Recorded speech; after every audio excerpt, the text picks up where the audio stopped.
You are listening to Mindshock True Crime. This is your host, Bruce McGuire. This is the Maura series. This is live Q&A. Part 6, examining the newly released UMass PD records. James Renner's thoughts on all of this, and attempting to connect further dots with previously released information. I mean, I've said it before, I'll say it again. This is one of these cases that possibly has the most amount of raw data regarding not only the missing person, their last movements, not directly their last movements, but the days preceding their last movements.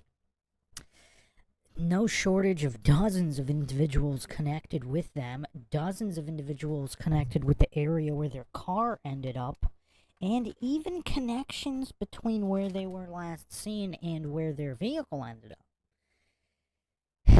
Just so many rabbit holes here. One of the most perplexing cases of the modern age. If you find the Mindshock podcast interesting and informative, want to help keep up awareness in unsolved cases, cold cases, missing persons cases, wrongful convictions, and more, you can donate to our PayPal. Just check the link in the description. Make sure to subscribe to the channel, hit the bell for notifications, like and share Twitter, Facebook, Reddit, and Patreon. If you're not getting YouTube notifications, sign up for Patreon. Even the free tier, it's completely free, will give you all your notifications. Questions, comments, theories, thoughts, suggestions, rebuttals, debunkings of any kind, leave them in the comments section. Or if you are with us here live, drop them in the live chat. I'll try to get to each and every one of them. We're doing this particular live Q&A at a different time than usual. So we'll see if most people will be able to make it. You can't win them all. Some people from all over the world, obviously. Different time zones, so not everybody can make every U.S.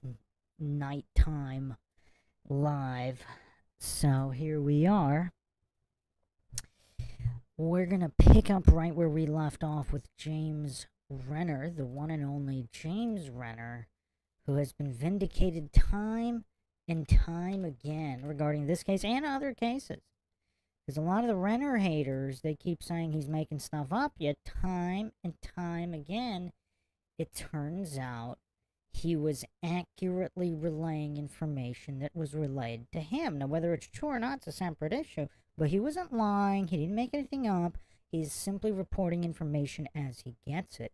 And it turns out those reports were all made as he has claimed.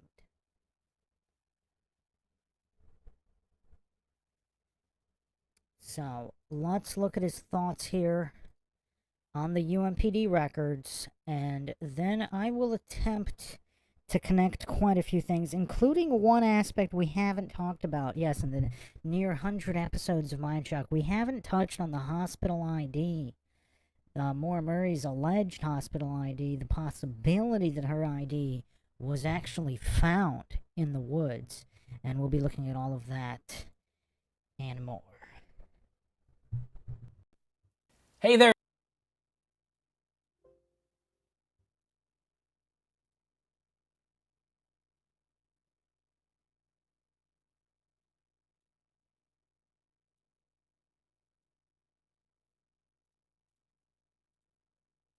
Some hits for MapQuest.com and discovered that Maura had made inquiries for driving directions to Burlington, Vermont and 430 East Street, Lenox, Massachusetts. This has not been discussed enough, I don't think. I also located 2 searches for hotels in Burlington, Vermont. These searches were made on Monday, February 9th, the date she disappeared.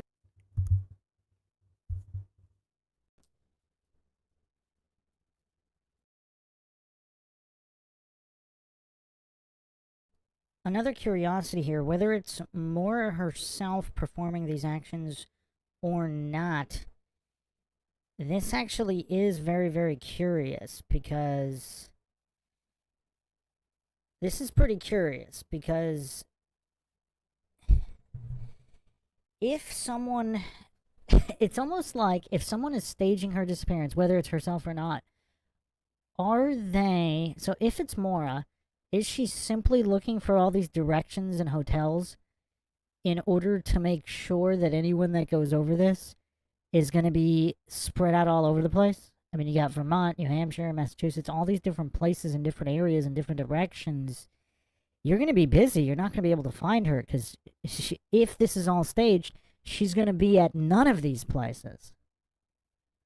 Now, obviously, the coincidence theorists and the Dunning Kruger crowd, I mean, the mental capacity is just not there for them to consider anything other than what's going on in front of their face. So they're just going to hallucinate and assume that there's zero chance that anyone other than Maura is doing this, or that if Maura is doing it, she's doing it genuinely. She's genuinely looking for lodging.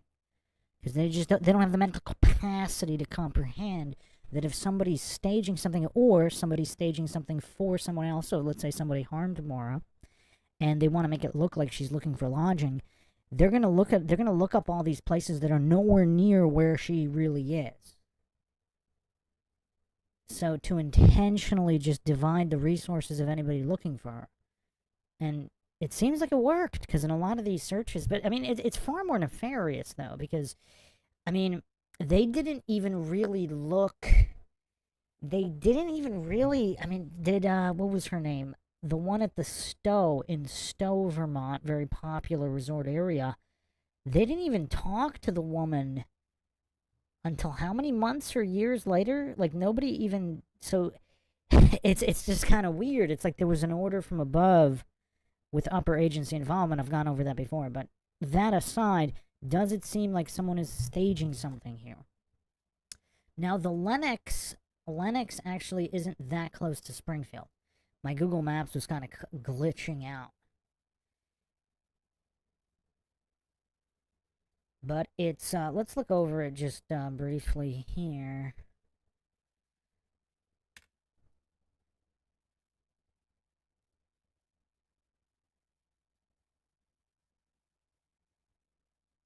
Actually, give me a second. I want to get a better map here because Lennox, Massachusetts, I mean, this has not been discussed at all, to my knowledge.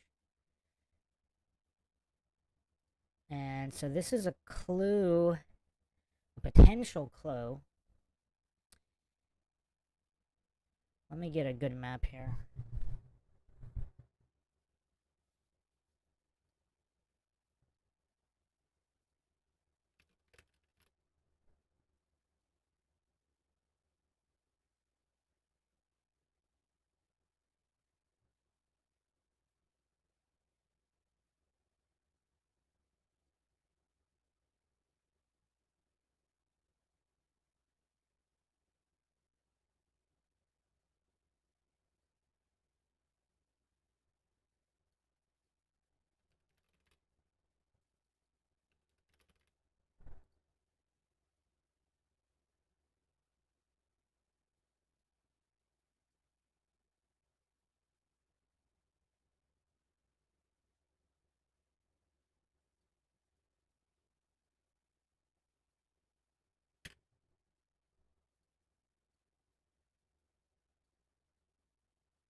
Let's see. Just give me a minute here. I'm gonna get a map of a couple locations just so we can have it all visually on the screen to see if heads or tails can be made of this new Lennox location. So it's some kind of a resort. You can book rooms, you could book events, etc.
Okay, so let's look at these maps here.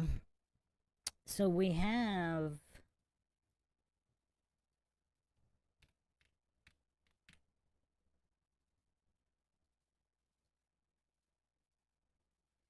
So West Point to UMass here is about 159 miles, 3-hour drive. Okay, you could also... I mean, to go through Lenox, the Lenox area is actually almost the same distance. So look at this here. So from UMass to Lenox is 106 miles. So would that be a good meeting? Would that be a good halfway meeting point? UMass or West Point, UMass, Lenox. Is Lenox a good halfway meeting point from UMass here? Now it also goes through. You can take it through Springfield. About the same amount of time, a few minutes faster actually, through the Springfield area and the Holyoke area. That's the same area where Maura had clinicals, supposedly. So we have 3 maps here really telling the tale of how Lenox could possibly factor in here.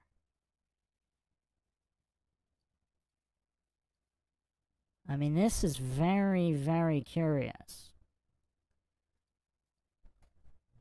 To just dismiss that outright, and we don't really know exactly what was going on. Has she been in Lenox previously? So there's also the Springfield phone number that may or may not have a connection to someone on the track team. There possibly could be a Jessica C connection connected to the Aldridges, the criminals in the Haverhill area. I mean, there's a lot here. There's quite a lot here. And once again, this is the first time I believe Lenox has been brought up.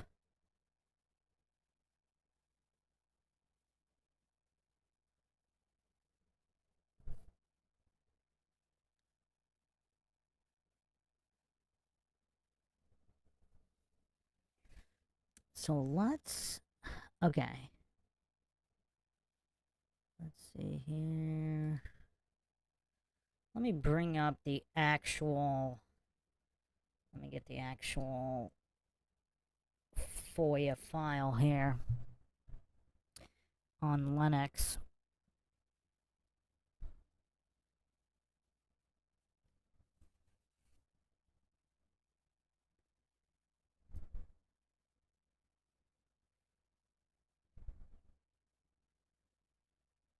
Let's see.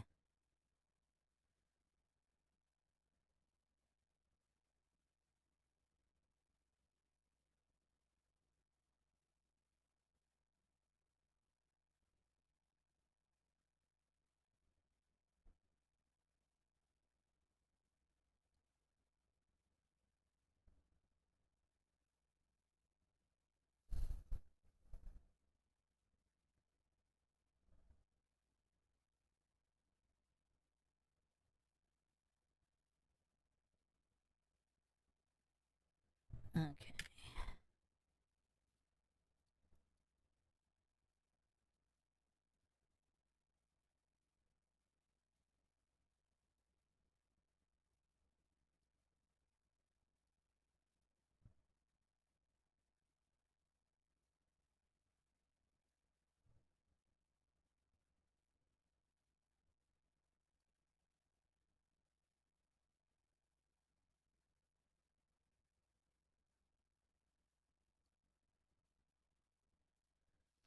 Alright, so it's going to be on the screen in a second. So here's the actual file with this resort information as well here.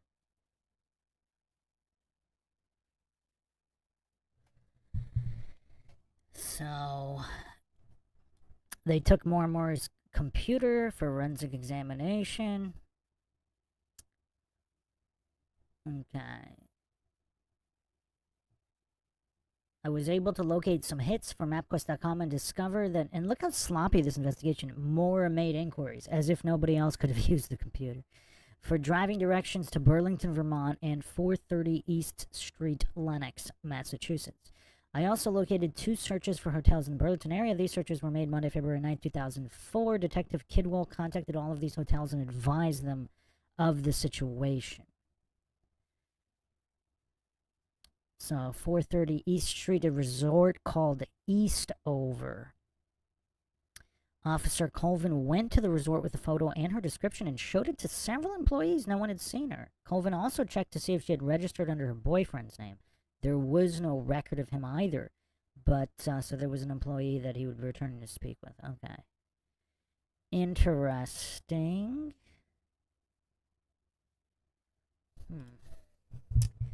Very interesting here. So, again, this is the first, I believe, anybody has really heard of Lenox, Massachusetts and Eastover. But it is in a curious location about halfway from West Point.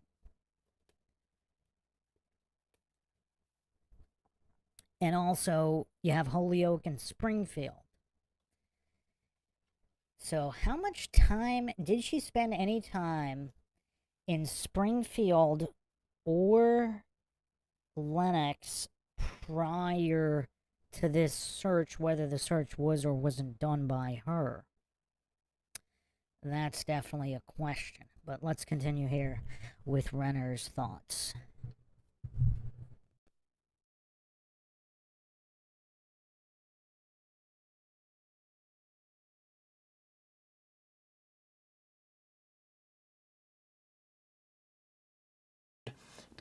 Kidwell contacted all these hotels and advised them of the situation. I contacted Burlington PD, spoke to Officer Lewis and advised him of the situation, gave him a description of Ms. Murray. I also contacted Lenox PD and spoke to Officer Bill Colvin. He advised me that 430 East Street is a resort called Eastover. It still exists to this day if you want to check it out. Officer Colvin went to the resort with a photo and her description and showed it to several employees, but they had not seen her. Officer Colvin also checked to see if she had registered under her boyfriend's name, Bill Roush. There is no record of this either, but there is an employee by the name of, that's redacted, that he would be returning to speak with. So I don't know if there's just another Roush there or what.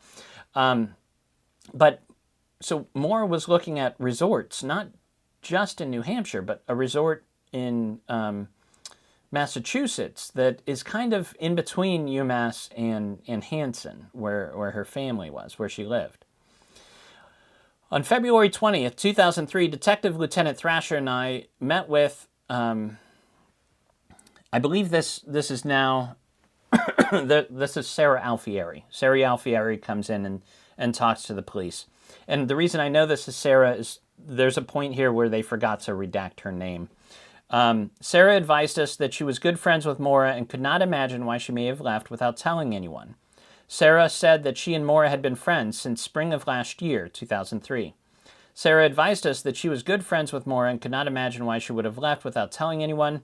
Sarah told us about a party, about a party, meaning a person named something, who worked with Maura at the Hampton Gallery.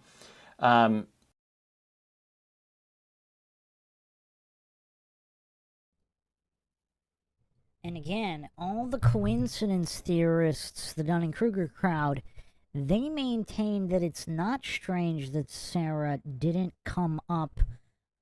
Kate didn't come up to search for Maura, because they weren't really her friends. That's what these goofs are hallucinating. When it keeps coming out, like, they're literally the 2 closest people to Maura.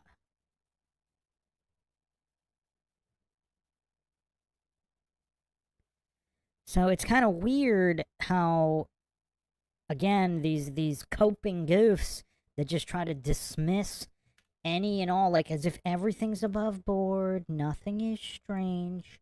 Renner's the only one who's strange for asking questions, or whoever's strange for asking questions. So this is in the actual report here. So this information is coming straight from Sarah Alfieri herself. So it's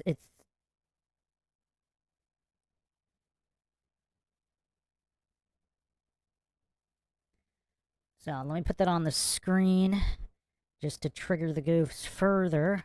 I mean, this really is a good case study.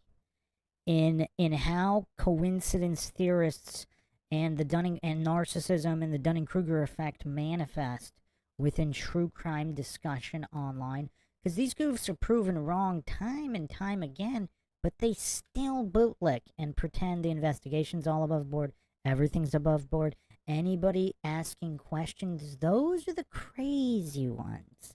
Anyone who doesn't believe that it was all just a textbook car accident and she must have stumbled and got lost and died in the woods. So this is straight from the report here. So Sarah advised that she was good friends with Maura. Not just friends, good friends. So not acquaintances, not casual friends, good friends. She could not imagine why she may have left without telling anyone. She said that she and Maura had been friends since spring of last year.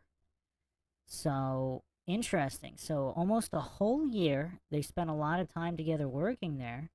Very interesting. Very interesting.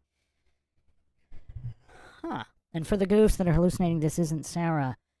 This redacted individual with the name that matches the which easily matches the amount of characters that Sarah has in the name, is talking about who's the supervisor at the art gallery, etc., etc. So if this isn't Sarah, what other good friend would this be that knew her, worked with her, and knows everybody at the art gallery? Just the level of gophery in this case is just insane here. Absolutely insane.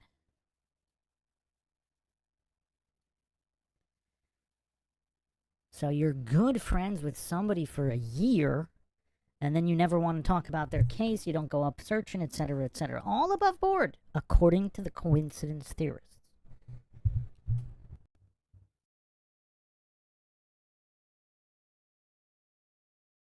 He was a supervisor at the gallery, and Sarah stated that he was very friendly with Maura. I asked if she thought that he and Maura might have had some sort of relationships outside of work. She said she did not believe so, and laughed when she responded. I asked if they ever saw each other outside work, and Sarah said no, but she believed that the two may have gone out for coffee one time, meaning Maura and this guy.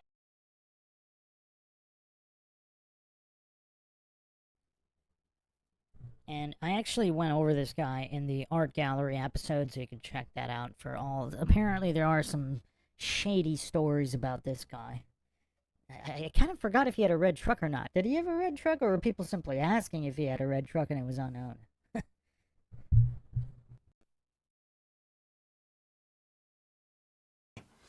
I asked Sarah what she knew about Maura's family, and she said that Maura got along very well with her father. She also said that Maura and her father would go to New Hampshire hiking, and her brother Kurt would go on occasion as well. Sarah said that Maura was going to a clinical at a hospital near Boston. I asked Sarah about Maura and her drinking and social habits. She said that when Maura got drunk, she was happy. I asked her if she would hook up with guys at parties, and she said that Maura would make out with guys on parties on occasion. She also said that Maura would just kiss guys, and that was all. On Saturday, February 7th, Maura and Kate went to Amherst Brewing Company dinner with Fred's father. Then Maura and Kate showed up at Sarah's dorm with 3 white males. So that's interesting. Maura and Kate, according to Sarah, show up with these 3 boys.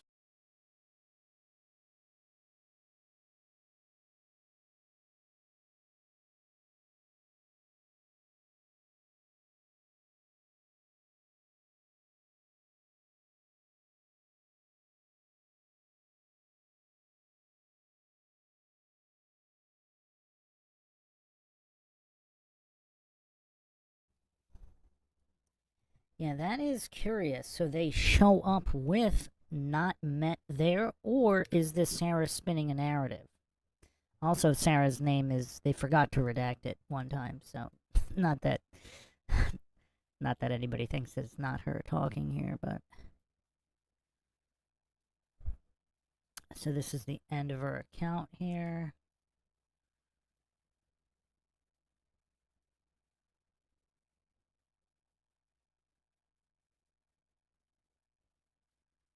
Very, very curious information here.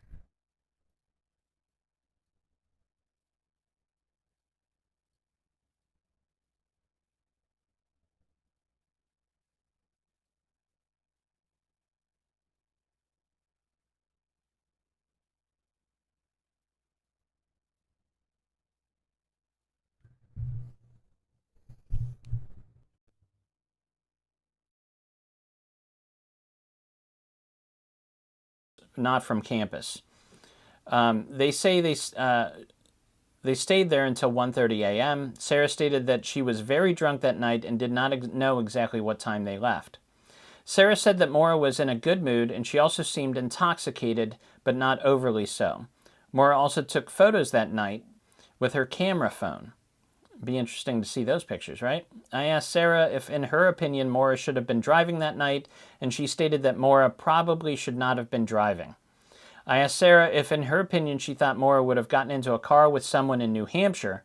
Sarah said that she thought she would. She also said that Maura was sometimes overly trusting of people.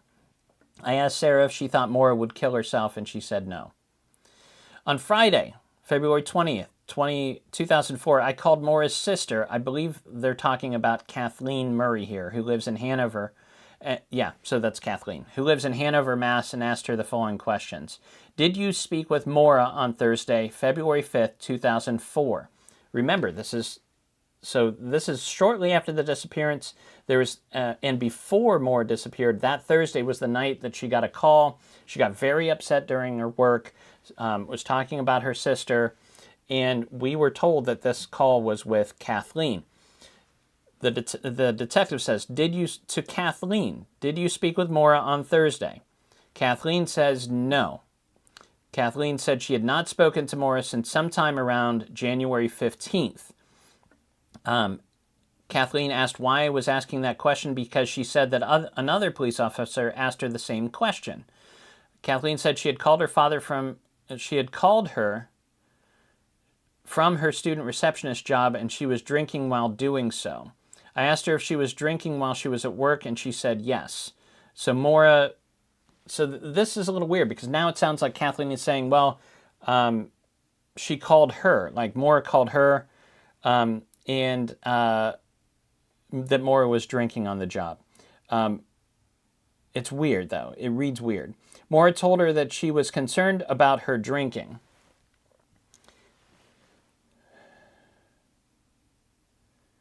Oh, she might be saying, the way this is worded, it might be that Maura called Kathleen at work and Kathleen was drinking on the job.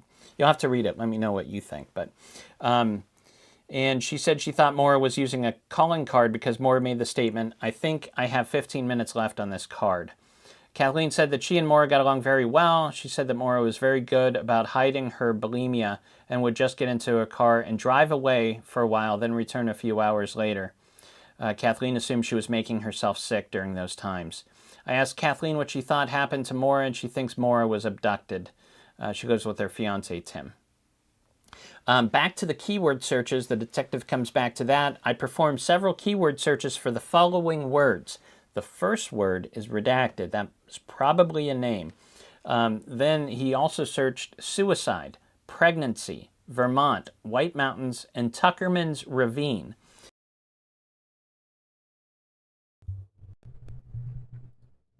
Tuckerman's Ravine? That's interesting. Before we get to that, it does read a little weird with Kathleen on who's drinking where. Is it possible Maura was drinking at work and she got fired that particular night?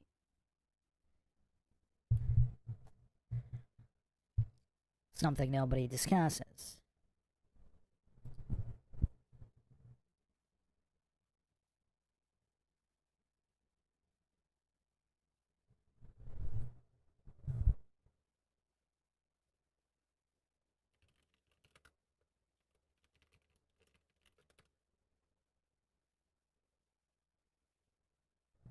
So Tuckerman's Ravine is a ski area on the southeast face of Mount Washington. Interesting.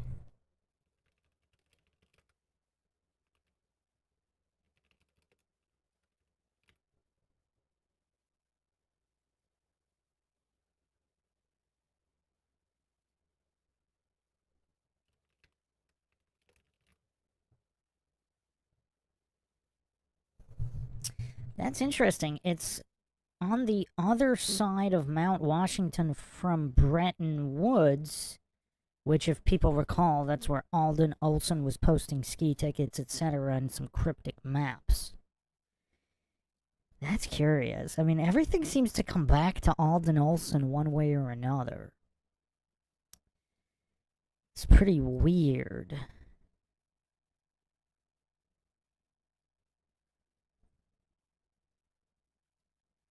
It's pretty weird.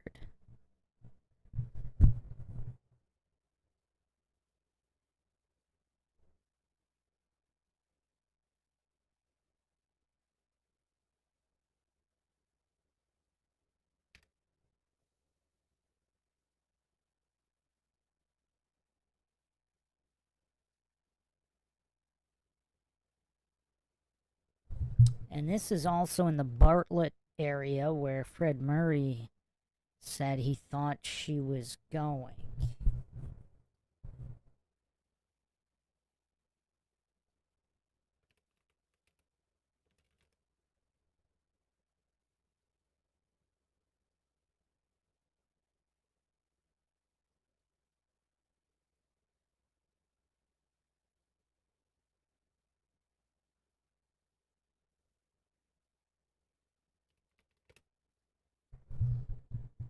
Yeah, this is quite curious here. Let's take a look at this next, because I don't remember this ravine being discussed previously. But here's the map, so, on a road it takes a while to go around, but it seems to be literally right on the other side of Bretton Woods, Mount Washington.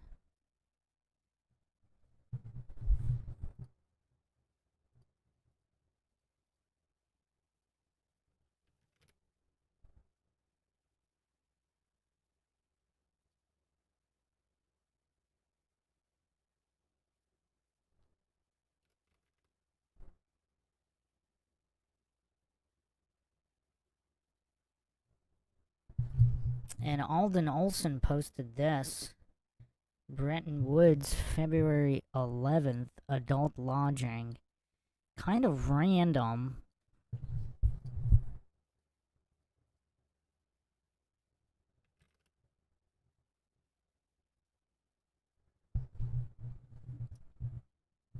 And this is the individual that was taunting James Renner.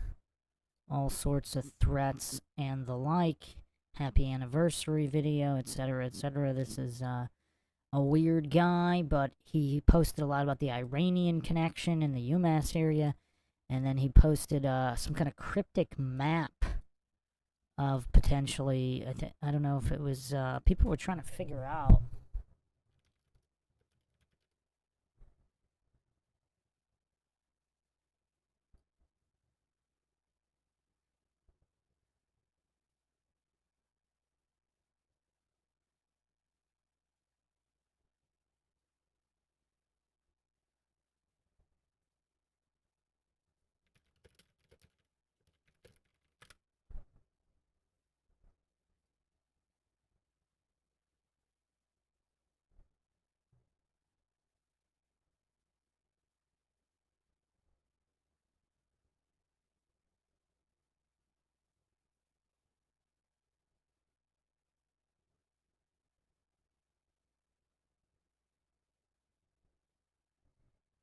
So apparently he posted this cryptic drawing. He did not say it was Bretton Woods, but apparently it matches Bretton Woods, and he also posted about Bretton Woods in the past. He posted quite a bit on this case.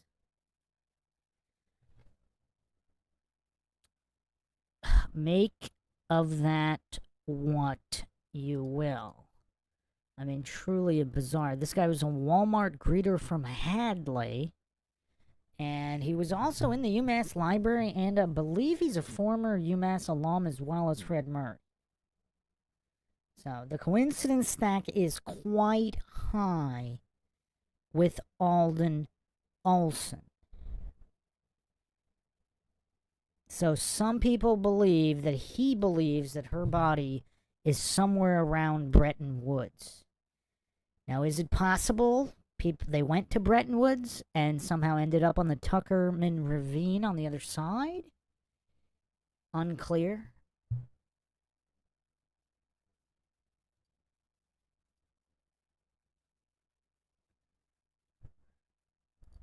Let me post the document here for anybody doubting that this is actually in the documents.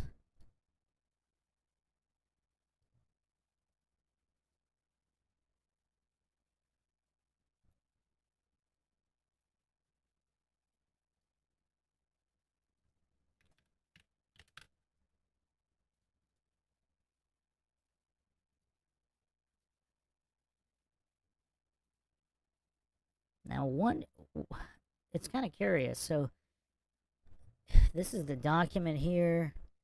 MapQuest search City of Burlington, Vermont. MapQuest searches to Lenox, Massachusetts.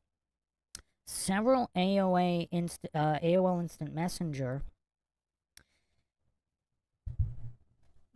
conversations to several different people. So not to one person, to different people. 2 of them possibly from West Point.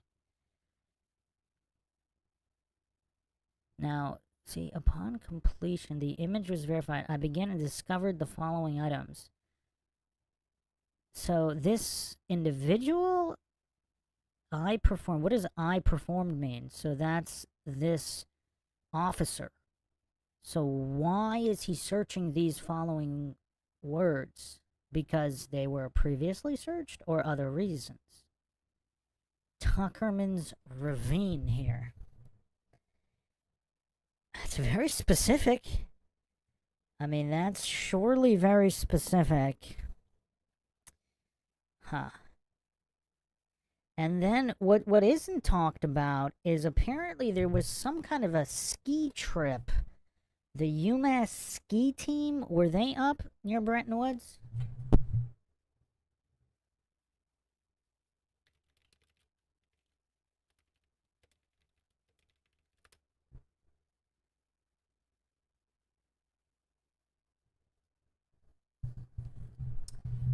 Now, who's ready for another Mindshock? This one's not new. This one is not a new Mindshock. But who knows? Who can guess what I'm going to bring up next? In this case of absolutely never-ending coincidences that simply never stop. Never-ending coincidences here.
So let me bring this on the screen. This is an individual that the AI analysis for some reason favored the most as to who the individual that knew what happened to Maura the most. And this is, of course, the email from Erin Larkin to James Renner before she became involved in the case, or at least before she became involved officially. This is Erin Larkin's email here. the gorilla ontologist herself. If you haven't checked out the episode on gorilla ontology, check it out. The coincidence that sends coincidence theorists into conniptions onto the origin of gorilla ontology. They don't want to touch it. They're too mentally weak to even discuss what gorilla ontology is, or why Erin Larkin, of all names, would have picked that name. So, the one and only Erin Larkin. Has she been quiet on the case for a while? I don't even know. How quiet has she been? She's the one that said that James Renner made up everything about Bill Rausch. There were no actual victims or police reports of Bill Rausch. There was never going to be a trial. Then she ends up being a witness at the trial that she said would never happen because James Renner made it up. I mean, just the level of goofery here put forth by Erin Larkin and her defenders. Just the Dunning-Kruger crowd that endlessly circles around this case online.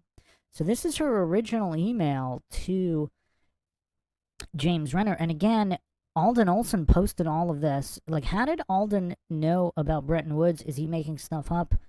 I don't know.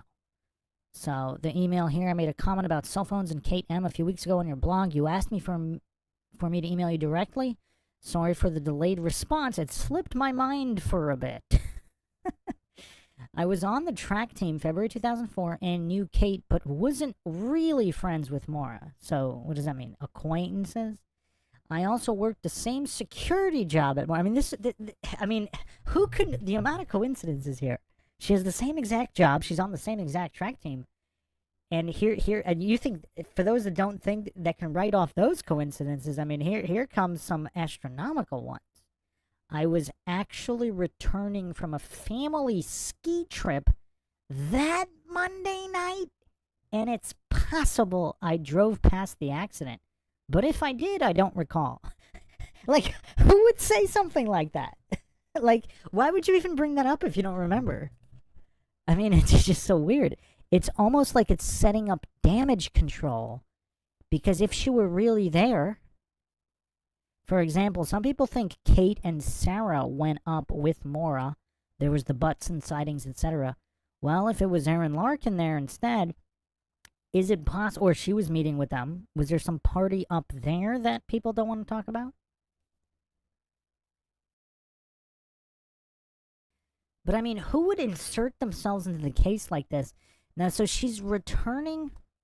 So she also says here, I want to be cautious about staying off the radar because of my job. I work in politics in D.C. So, just start up a podcast and call yourself the Gorilla Ontologist. That's cool. So anyway, this is Erin Larkin. Now, supposedly, it was Bretton Woods where she was skiing. Let me see if I can find a source on that. That's what people were saying online. I don't know if that was 100% confirmed.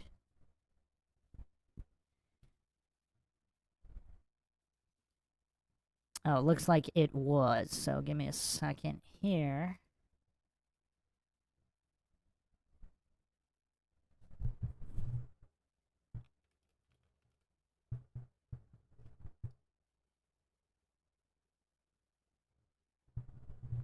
So this is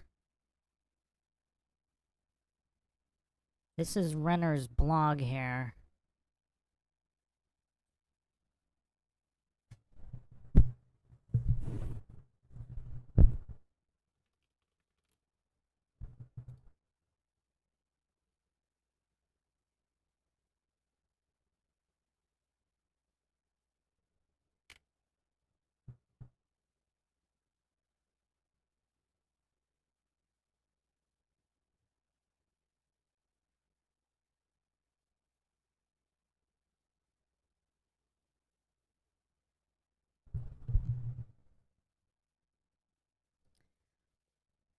And obviously for some reason, she just continued defending Bill Rausch against James Renner and all of that. But here's the receipt here. This is a November 28th, 2018 post, unless it was reposted. I don't know the original date, but here it is. Here's the exact screenshot from his blog here.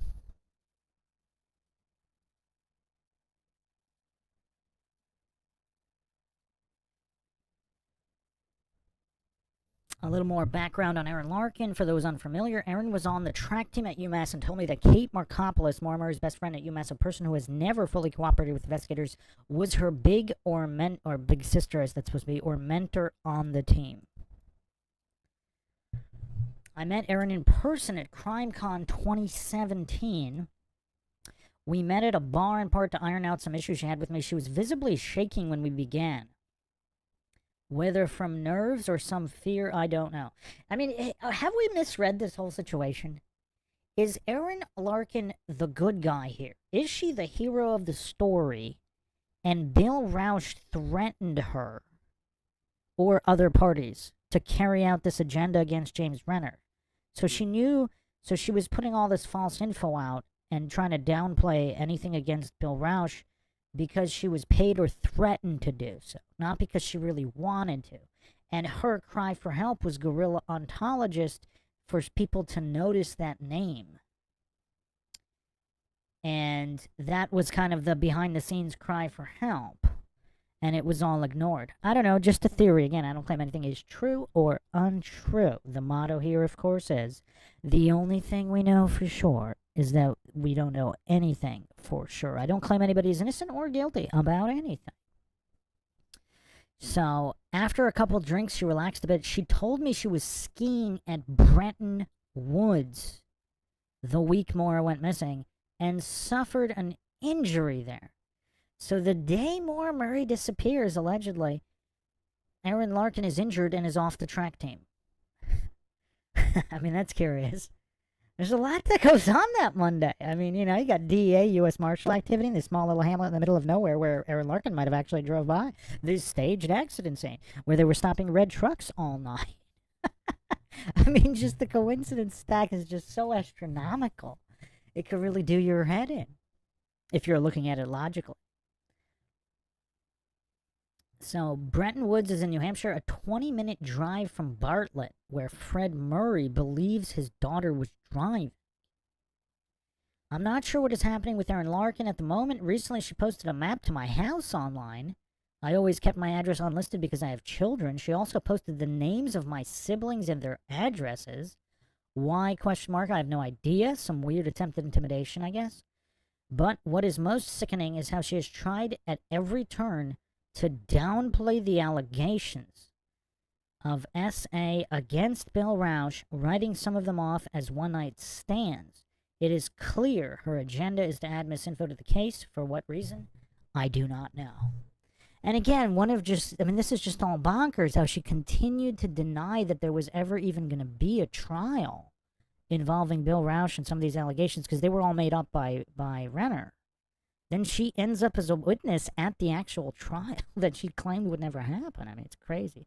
Welcome, Clark, in the chat. Clark, of course, is the eyewitness and cited Maura Murray on 2 occasions at West Point. If you can remind everybody of the year. I always forget. I mean, there's just too much to keep track of here, but it was a number of years after all of this. So, this is very curious on why, because this all stems from Tuckerman Ravine, right? Because right on the other side of Mount Washington from Tucker Ravine is Bretton Woods, where supposedly Erin Larkin was skiing and said that she may or may not have driven past the staged accident in Haverhill, which is weird. Then you have the one and only Alden Olson, who also threatened James Renner. I mean, there's a lot of anti-Renner stuff going on here.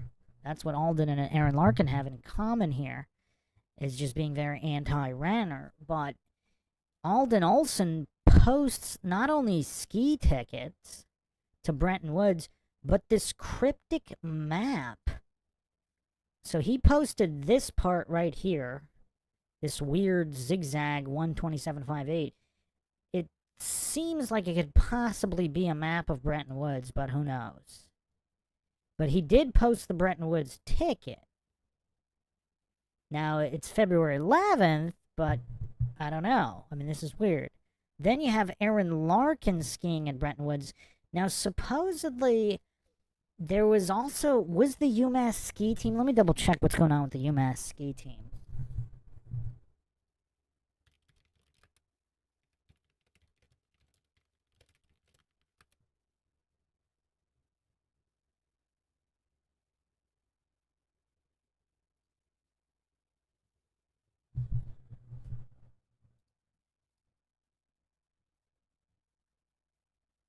So the weekend before the disappearance, they were at Loon Mountain, not Bretton Woods. Huh. And then, of course, there's the Loon Mountain 3 theory. We don't even need to get into that here. I mean, that would take another hour. I've gone over it extensively before. That's curious. So they were at Loon Mountain, not Bretton Woods. Loon Mountain not that far from the staged accident.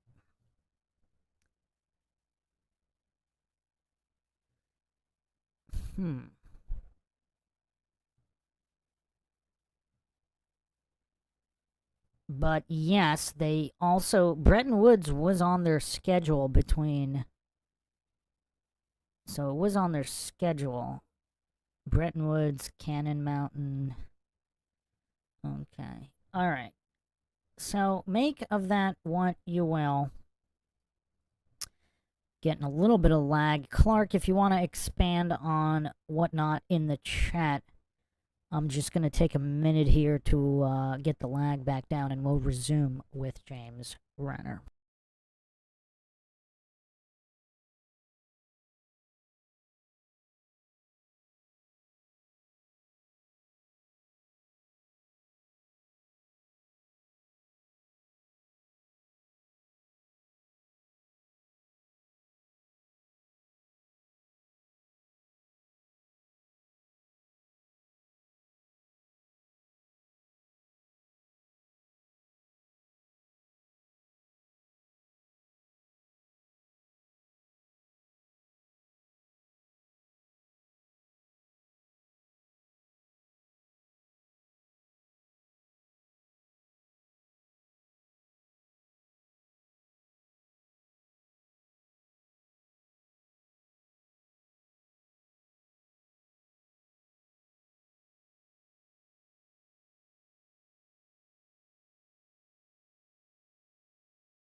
Okay, we should be good.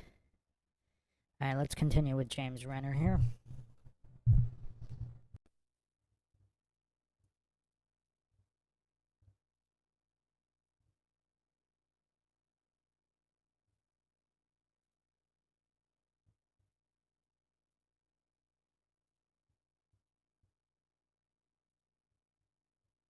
And then provides a report about those results. Obviously, there were some hits on. He also searched suicide, pregnancy, Vermont, White Mountains, and Tuckerman's Ravine. And then provides a report about those results. Obviously, there were some hits on those. Let me jump into this. I've got this divided into 2 documents. And we'll jump further into this because there's a few other points that are worth noting, but we're getting close to the end here. So remember those searches that, up to this point, we were told that Maura had searched for directions to Burlington. Apparently, she did a little more than that and searched specific hotels. The detective found a search done on her computer of hotels in the Burlington, Vermont area, and she searched a lot. I'm going to list them. Courtyard Burlington in Williston, Sheraton Burlington Hotel and Conference Center, Holiday Inn, South Burlington, Holiday Inn Express, South Burlington, Best Western Windjammer Inn and Conference Center, Econo Lodge and Suites, Mainstay Suites, South Burlington, Fairfield Inn, Burlington, Comfort Inn, South Burlington, Travelodge, Shelburne, Clarion Hotel and Suites Conference Center, and Super 8 Burlington, South Vermont. So she's looking for hotels. The biggest question is, how many rooms is she looking for? As we know, she made one call to that resort in New Hampshire, not far from where she crashed, was not able to get a room, but she was looking at a condo that had 2 bedrooms. Let's see. This is one of the boys who called back, the boys from the party who called back to the police. He called from a cell number and he gave the following statement. My friend blank and me went to the 10th floor and met Sarah. This is where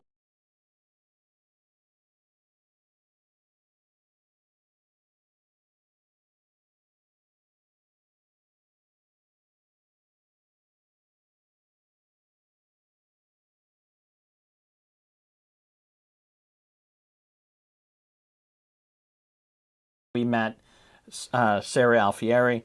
We left around midnight and walked Maura home. Maura went upstairs to her room to get something for blank. We hung out in the lobby for a while. We went back to Coolidge around 12:30. So they left the party at one time, then came back around 12:30 for an hour.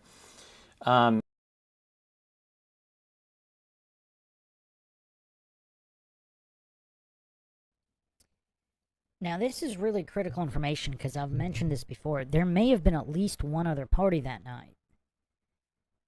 And did they go to this off-campus area, which some people have even managed to connect to Jessica C.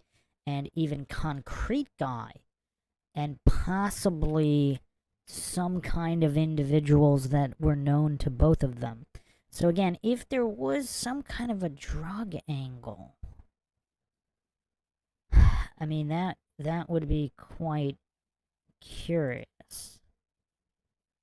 That could possibly connect a lot of things. If there was a drug angle, including the late night calls to Domino's and all of that.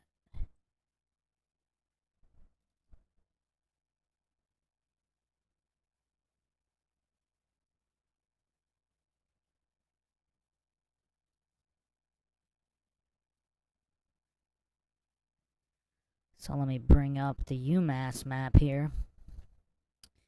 So there's the Patrick Massey hit and run, and then there's also this Phillips Street address,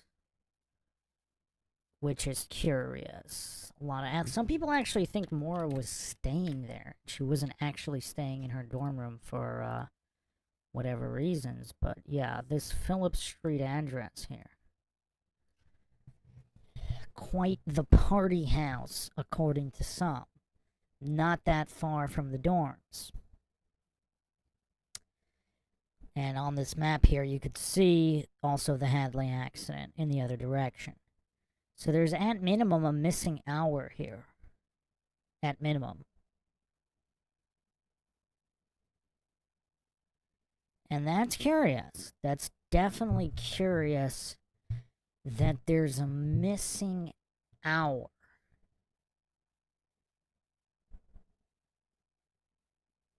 Huh.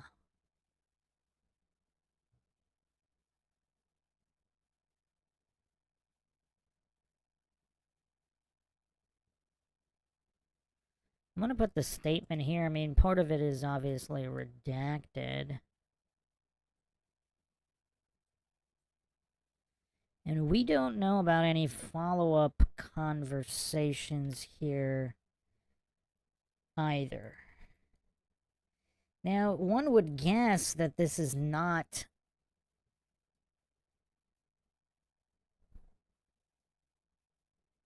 Hold on a second. Let me get this statement on the screen. So, supposedly...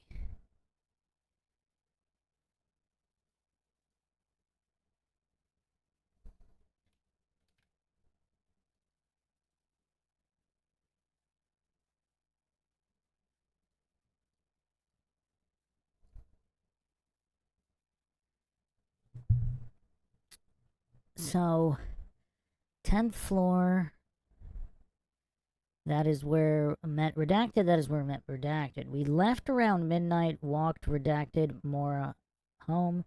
Maura went upstairs to her room to get something for redacted. Is that Sarah? We hung out in the lobby for a while and redacted. We went back to Coolidge around 12:30. That's interesting. Okay, we went up to the 12th floor, hung out in the elevator lobby. We tried to get into the lounge, but it was locked. So, wait a second. This guy can't get into a lounge with somebody who works for UMPD security? We went to the 20th floor for a minute? Around 2:30. So, 12:30. So, there's 2 hours here? Went to the 20th floor for a minute. Around 2:30, I went to Redacted's room and Maura went home. Would that be back to Sarah's room? I mean, this account is quite shady. But is this or is this not Stefan? Supposedly it's not. So what does everybody make of this timeline here? So they were not in the room the entire time. They were all over. Potentially up to 2 hours away then back. Clark in the chat says 2014. Clark says, I'm a former Army officer professor at West Point 2008 to 2012. I reported an encounter I had with Maura Murray in the autumn of 2014 to the New Hampshire State Police and to James Renner. My sightings, 2 of them, occurred on the same day. I exchanged hello with Maura at the North Dock trailhead for flirtation walk. She had 2 young children with her. Very curious.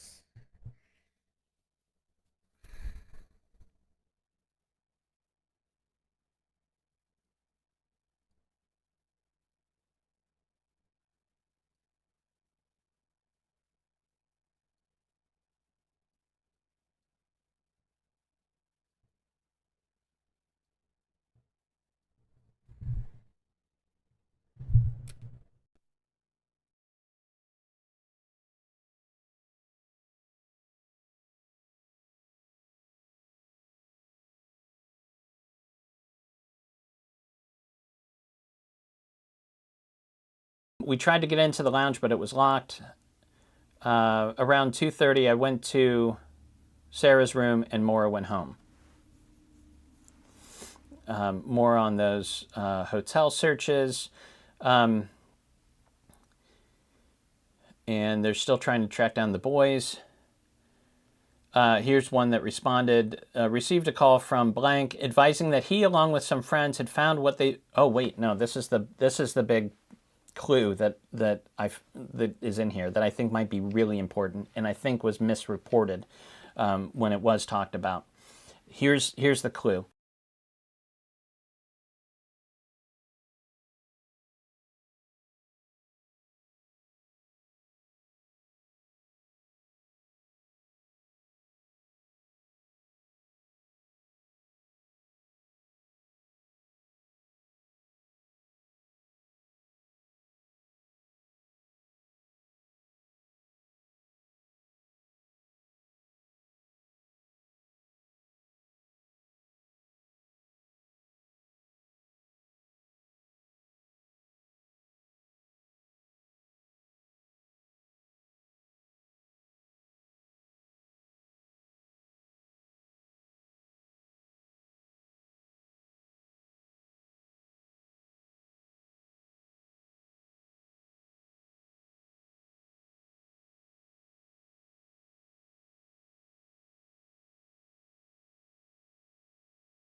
This comes from February 28th, 2005.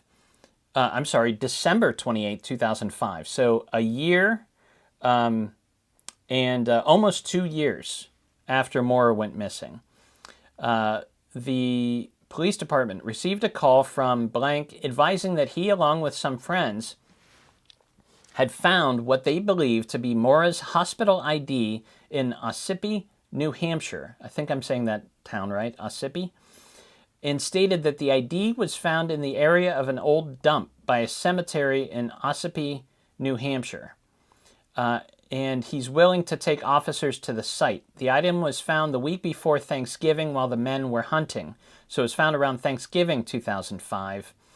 Now, it's clear by the wording here that these hunters, these men, found what they think was Maura's hospital ID at this old dump by a cemetery in Ossipee, New Hampshire, but left it there. And I think that's important.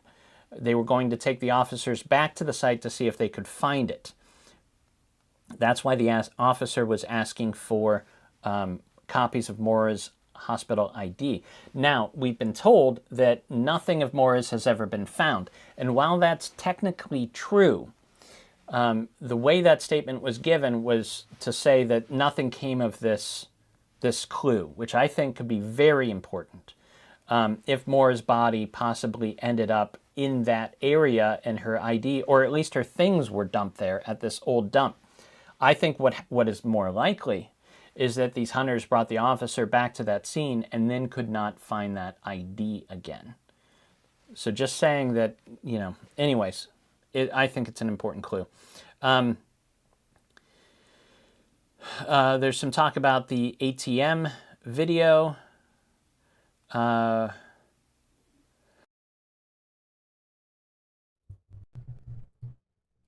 Okay, so this is critical information here on this ID, which we did not discuss on Mindshock yet.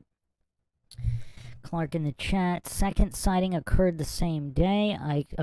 Later that evening during an indoor volleyball event at Gill's Fieldhouse, I passed her again. She was peering through a crack in a storm door that led outside. We had a brief conversation. I was not aware of Maura's case at the time. Years later, I saw the case reported on TV, instantly recognized her, and reported my sighting. Welcome, Kill the Bank, in the chat here. All right, so let's go over this ID here and a few other things. Let's see if we can make some connections here. So,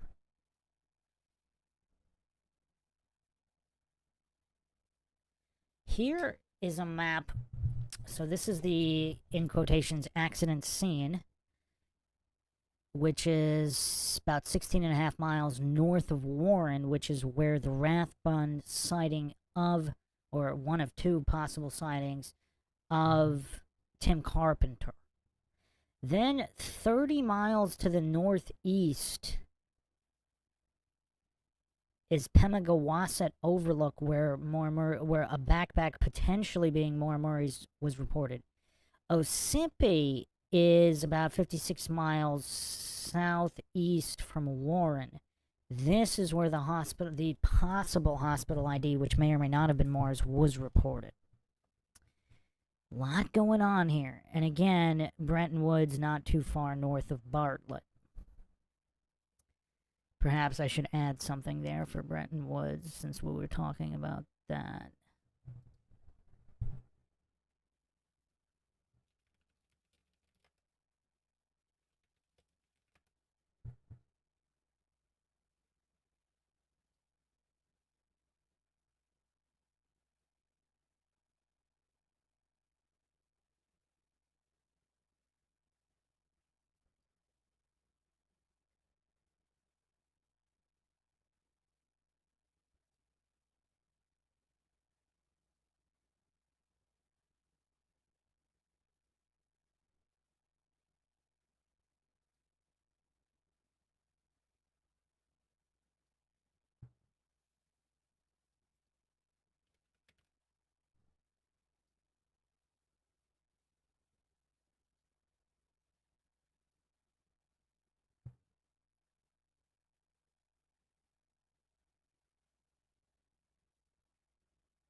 Just give me a second to get that on the screen here.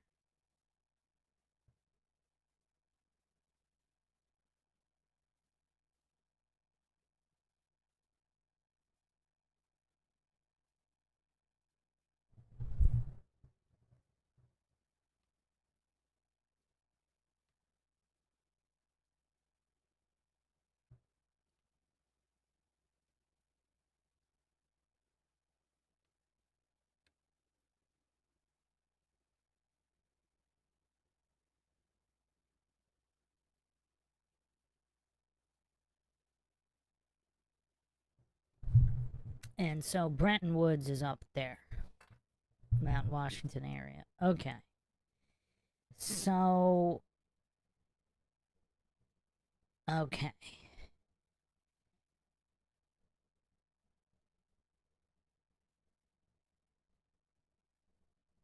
So here we have, there's also potentially a few other backpacks.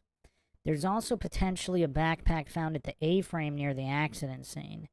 And also another backpack found potentially in the Londonderry area.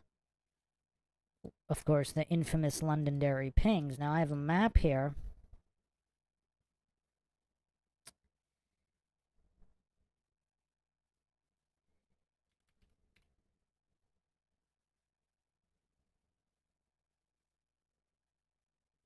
Of both Londonderrys. So there's a Londonderry in Vermont and one in New Hampshire. And also here's the radius of how far the phone call could have been placed from either one of them.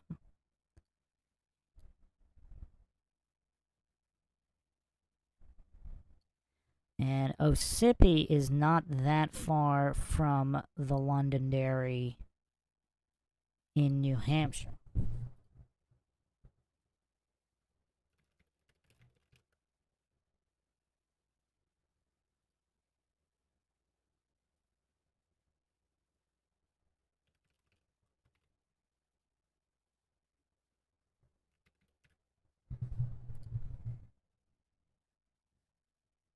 Oh, actually it is. Well, hold on a second.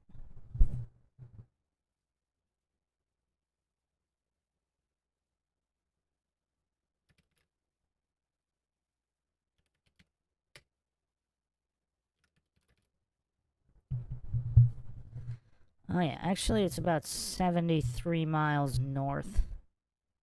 So, yeah, actually it's a bit from Londonderry. But supposedly there was another backpack found near Londonderry, New Hampshire. So let me bring up that clip from Julie Murray.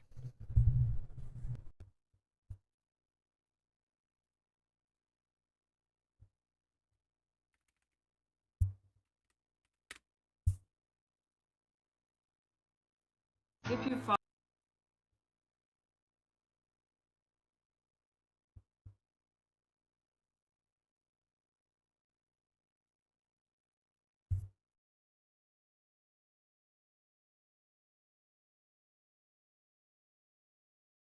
followed my missing sister Maura's case, you have probably heard about the alleged backpack that was found mentioned in this question. But have you heard about the other backpack? Let me tell you about it. In 2007, investigators contacted my family about this black backpack that was found under suspicious circumstances in southern New Hampshire. This stands out to me because the day my sister disappeared, there was a ping to her cell phone from Londonderry, New Hampshire, which is about 100 miles south of where her car was found. This backpack was found very close to Londonderry, New Hampshire. The cold case unit is aware of all of the backpacks. But what do you guys think? Let's talk about it. I'll see you in the comments.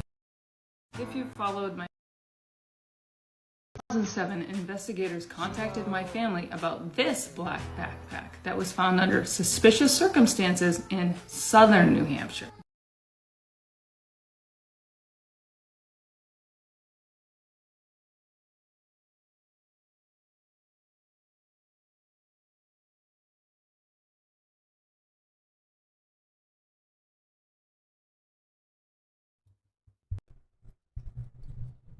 So there's 3 backpacks. There's the one in Pemigewasset. All information disappeared after that.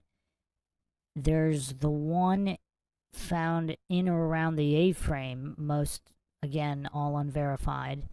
And then there's also this one that was found near Londonderry. Okay.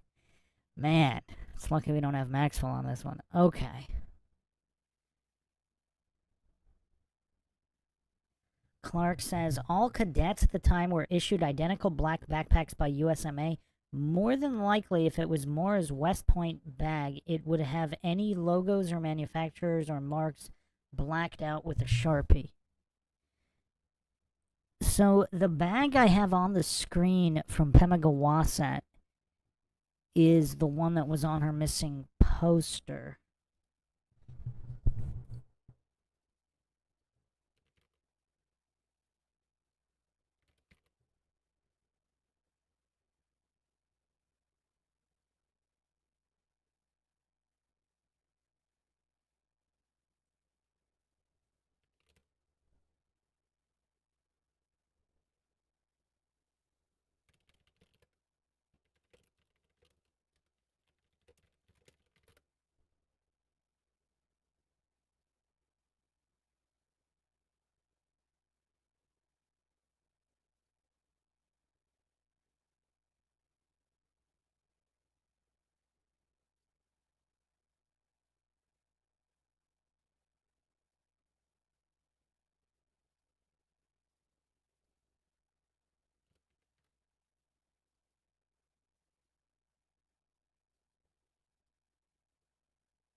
Doesn't really look blacked out, although, I don't know. That's supposedly her exact backpack.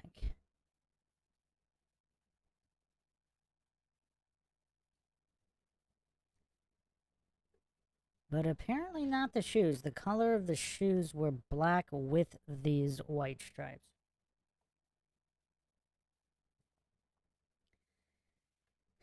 So, yeah, deciphering the tale of 3 backpacks is quite difficult.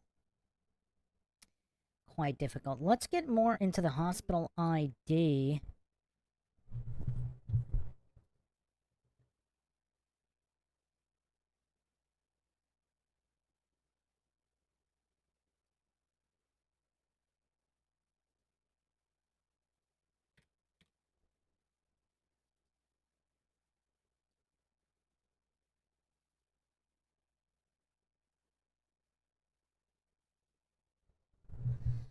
So this is a so let's see here. Let's go over Julie Murray's tweet first.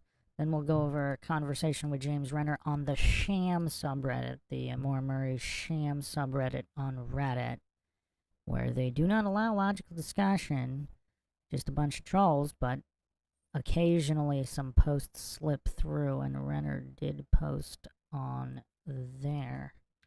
So let's look at Julie's tweet first. 19 years ago, reports surfaced about the discovery of 2 IDs.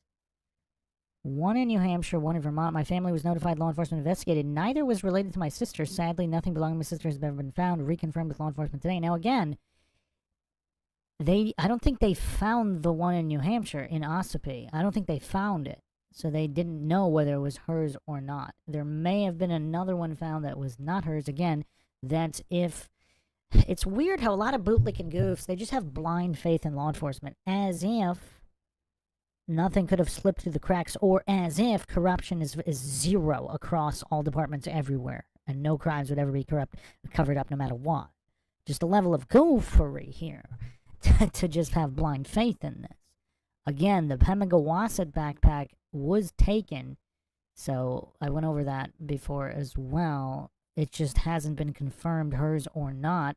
However, Julie is stating that law enforcement said nothing belonging to her sister has been found. Curious. Or nothing confirmed to have belonged to Maura found. They couldn't confirm that it was hers, even if it were. Alright, let's look at this conversation on the Shingyam subreddit.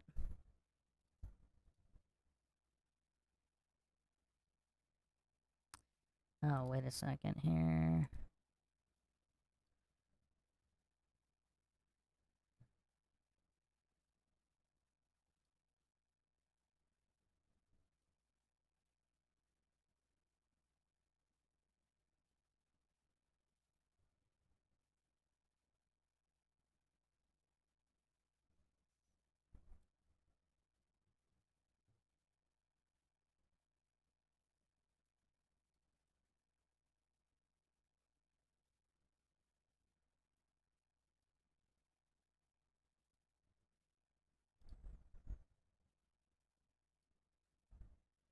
So, here's the post. Or this is the Maura Murray subreddit. Also a sham subreddit. Obviously, the Mindshock subreddit is the only one with logical discussion without any troll moderators shutting down discussion. But anyway, I remember reading somewhere Maura's hospital ID was found somewhere in the woods in New Hampshire several years after she went missing. So supposedly it was an employee or student ID badge for nursing clinicals, or was it a patient ID bracelet with her name and DOB on it? Someone reported seeing it to law enforcement. Julie denied it was ever found. My question is, did someone actually see it and then police never found it, or did they make it up? James Renner says, I believe this is what happened. Maybe it wasn't Maura's ID, but some kind of hospital ID they saw, and then they couldn't find it when police returned.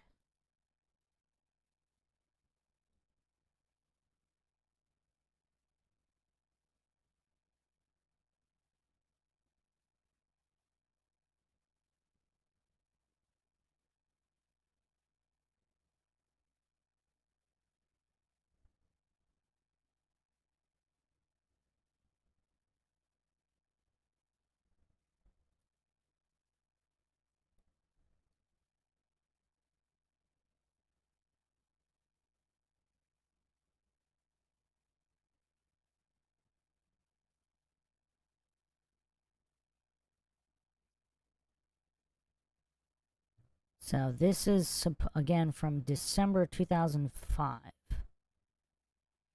Supposedly the ID had Maura Murray's name on it. Huh.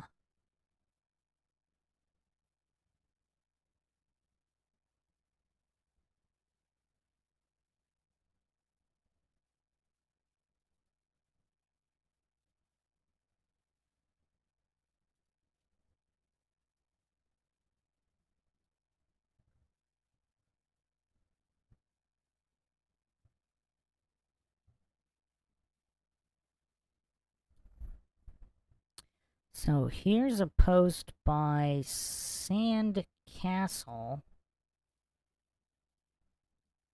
Not aware of this poster. Some interesting thoughts here.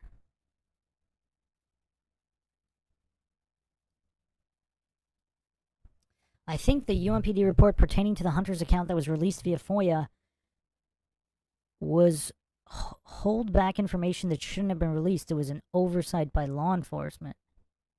This information was released by UMPD and not New Hampshire State Police. We know that law enforcement took the lead seriously as they tracked down Maura's hospital IDs where she was taking clinicals. So we know for a fact that Maura had hospital IDs and that law enforcement found out what the IDs looked like. I think we can safely assume the IDs were not recovered in the dorm room or in her possessions. Otherwise, there'd be no need to track them down with the pertaining hospitals. We have what happened to this info after the Hunters made contact. The law enforcement reported what they had found. The UMPD did the legwork of tracking down the IDs of the hospital, then forwarded the info to New Hampshire State Police. The New Hampshire State Police followed up with the info from there. We have no idea as to what the New Hampshire State Police found when they went to investigate the claim with the Hunters that reported it. The information would be in the New Hampshire State Police case file. They have not released any info one way or the other about this. It would be highly unlikely they would, since this is considered an open case.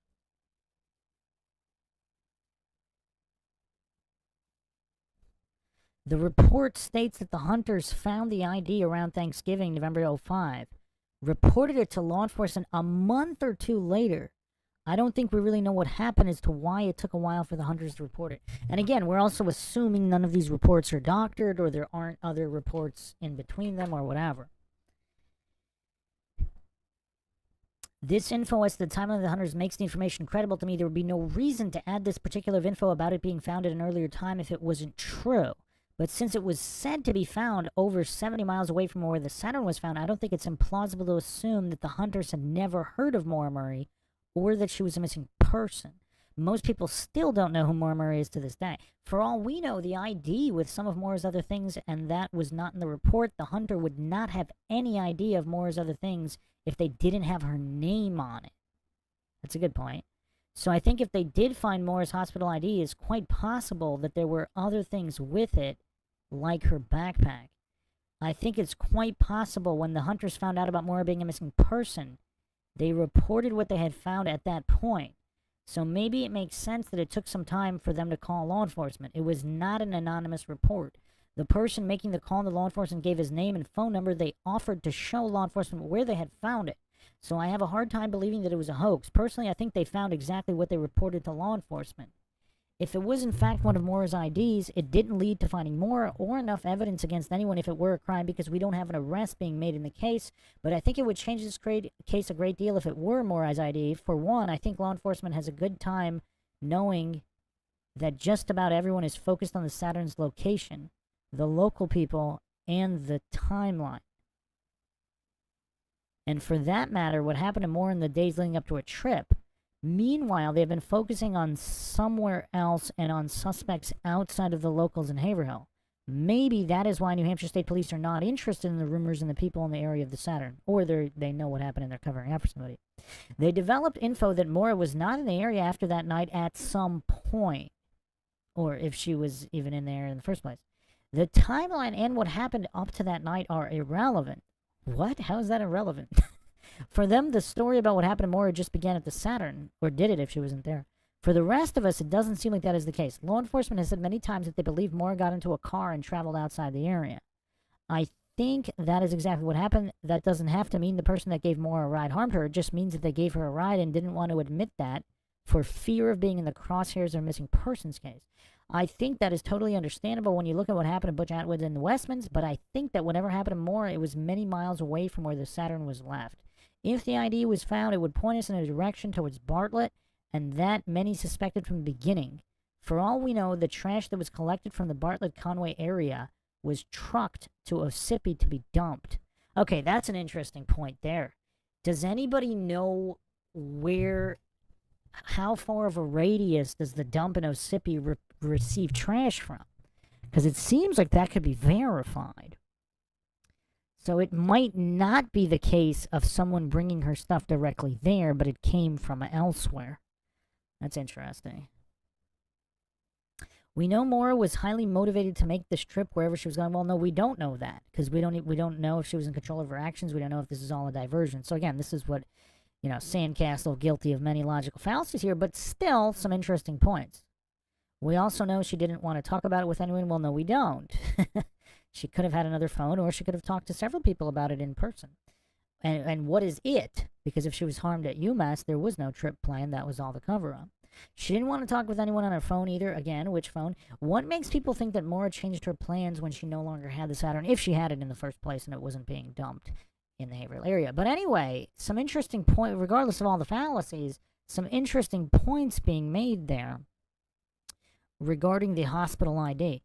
So another thing this person couldn't consider, I don't know if they're a bootlicker or what the case is, but if the police, when they received the report, if the police somehow are doing a cover-up, either because one of their own harmed Maura, they want to cover it all up, or, she's in witness protection, or there was some upper agency involvement, whether she's dead or alive, in order to shut down legitimate investigation, then one of their own officers could have potentially did the investigation there and gotten all those items and then didn't file a report and pretended that it just wasn't found and it was all swept under the rug. I mean, obviously, bootlickers will never, they don't have the mental capacity to even consider such an option. And again, that doesn't mean that law enforcement was complicit. So either complicit or assisting in witness protection or just covering up upper agency involvement of whatever kind. I don't claim to know what it is.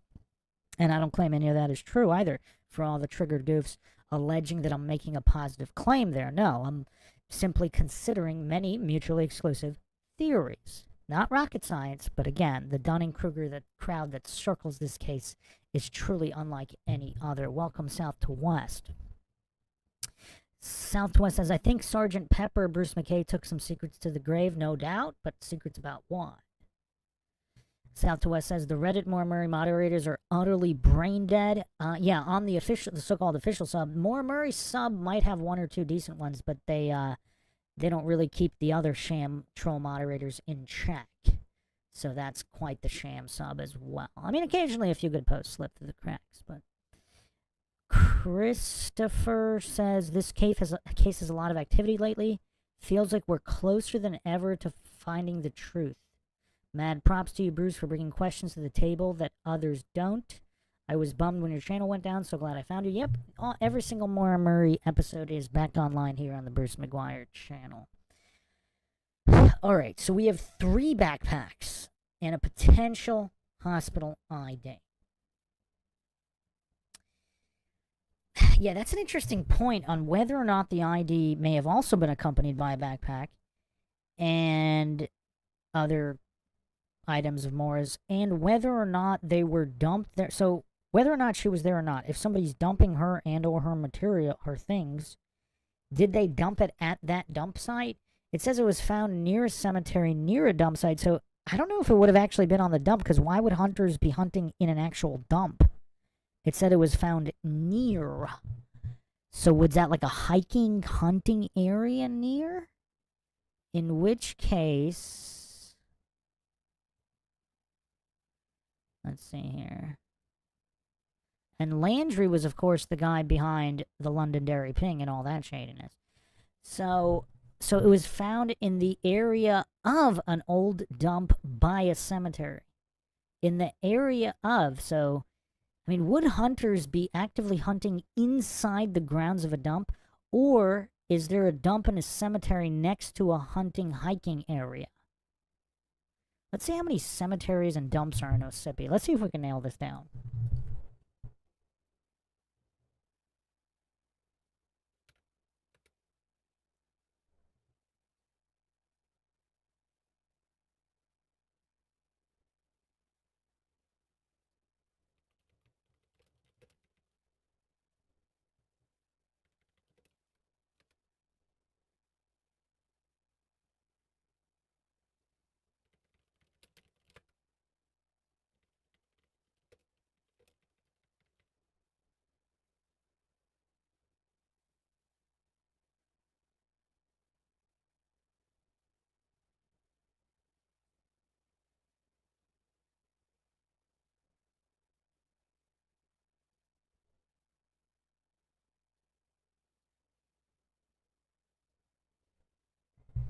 Okay, let's see. 1, 2, 3, 4, 5, 6, 7, 8, 9, 10, 11, 12, 13, 14. This is a lot of cemeteries. 15, 16. 15 cemeteries in Ossipee. Not that many. Alright, let's see how many dumps there are.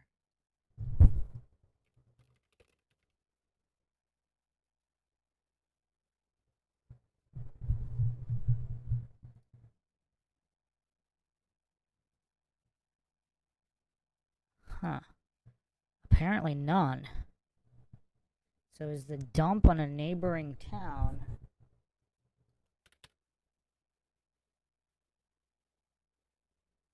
Oh, wait a second. Okay, we got West Ossipee, Center Ossipee. Okay, there's Ossipee Recycling Center. That kind of looks like a dump. There's Freedom Recycling. Oh, wait, that's in Freedom. That's not Ossipee. There's the Tamworth Transfer Station, which is right which is just west of West Ossipee. There's Ossipee Lake Natural Area.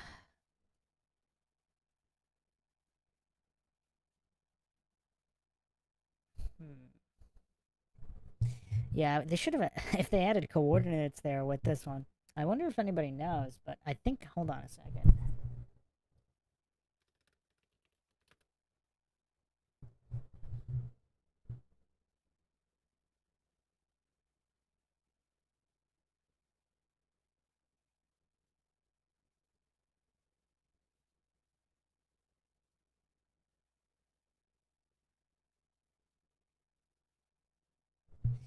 I don't see any cemeteries and dump sites. I wonder if it's like an unofficial. Is it an unofficial dump site? So there's a Grant Hill Cemetery.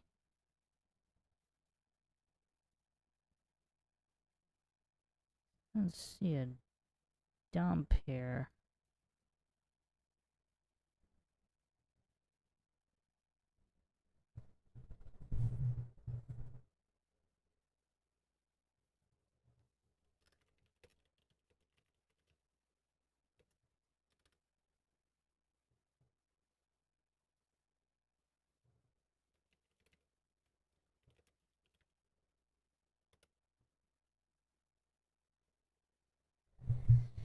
There's a, what the heck is this?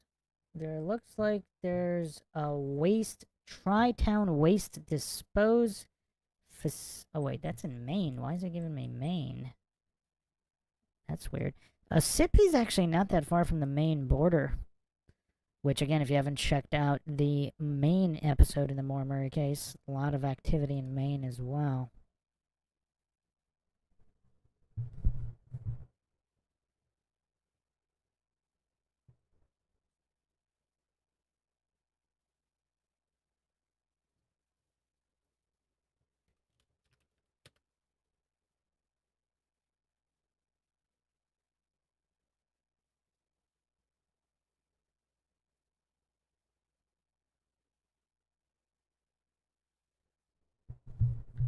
There's a cemetery pretty close to just the middle of Ossipee, and the Granite Road Cemetery. It looks like there could potentially be some kind of a dump site right next to it. So I'm gonna put it on the screen in a second.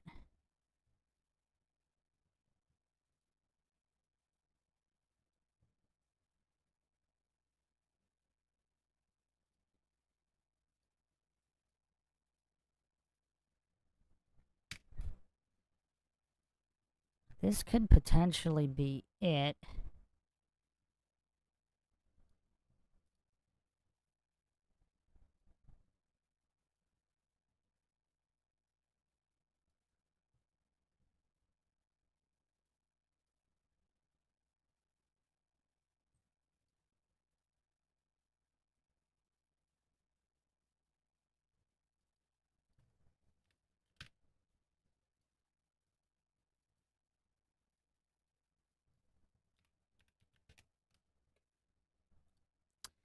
So here's the general area. Let's go. Okay.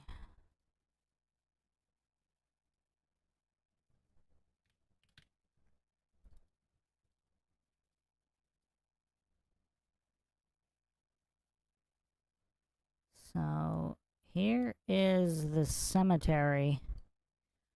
And if we zoom in a whole bunch, let me get another. So this is right in the middle, right next to the middle of Ossipee.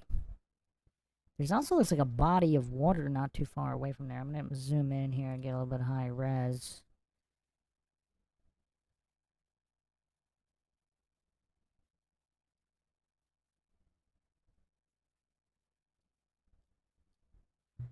Looks like there's a private trail around this entire area.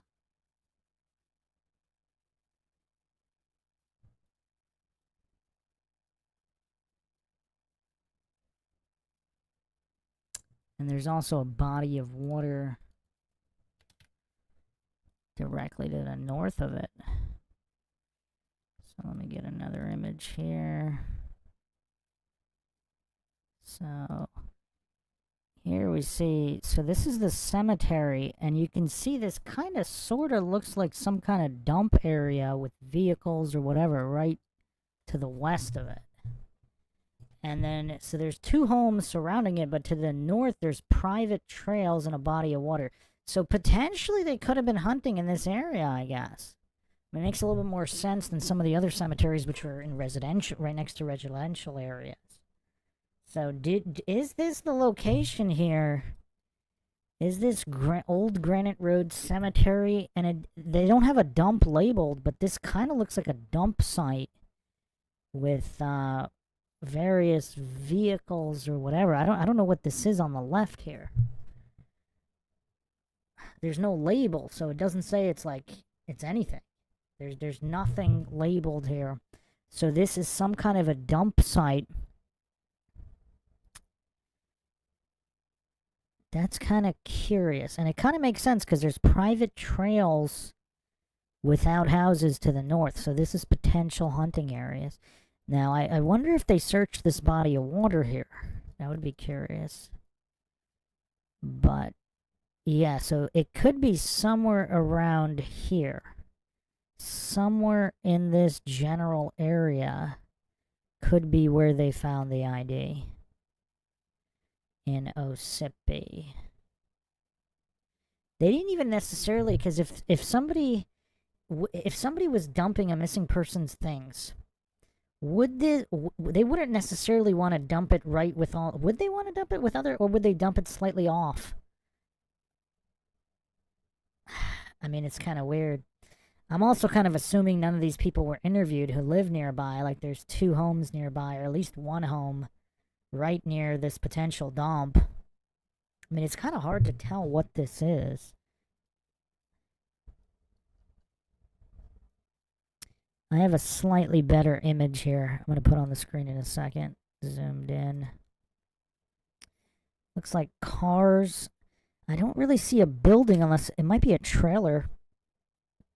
Or it could be a shipping container. Or potentially some kind of dumpster. Let me get this other image on the screen here. But there's definitely a bit of woods surrounding it. So here's a much higher res image. So here we see there's a bunch of vehicles right next to this cemetery. And that might be a trailer or some kind of container there. I don't know. Is this some kind of weird junkyard dump site? Or is it not? Clark says, hunters love dumps. Dumps are all over the place, not official landfills. Could be old dump sites in or near the woods with road access. They are all over. Old tires and appliances for which no one wants to pay disposal fees. Old farms, homesteads with all their ash and trash. Yeah, that's a good point. So on the maps here, there's no actual label of an address for this potential dump site here. So there is for the house directly to the west and directly to the east of the cemetery. The house directly to the east of the cemetery on the other side looks kind of nice and big, actually. It looks like there might be a pool or something and a bunch of solar panels. I mean, that's currently, but let's see here.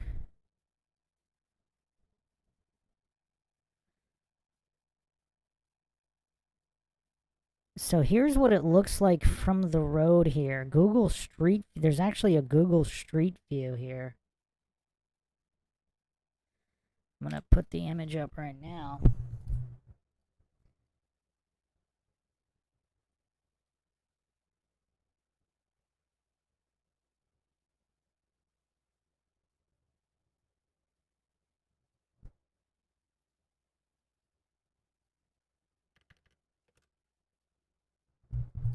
So this is what it looks like from the street. So you can clearly see that there's an entrance here. So this is from the street to the little area that looks like a dump site. Right next to the cemetery. I'll do the cemetery next. So you could clearly see it from the road. So is this just like a known local dump site? Like an unofficial dump site? Now that I'm thinking about it, I do remember seeing quite a bit of these all over in non-city areas. Like when you get into rural areas, there are just like, even like just driving through mountain areas, there do seem to be like little dump sites like this in various areas.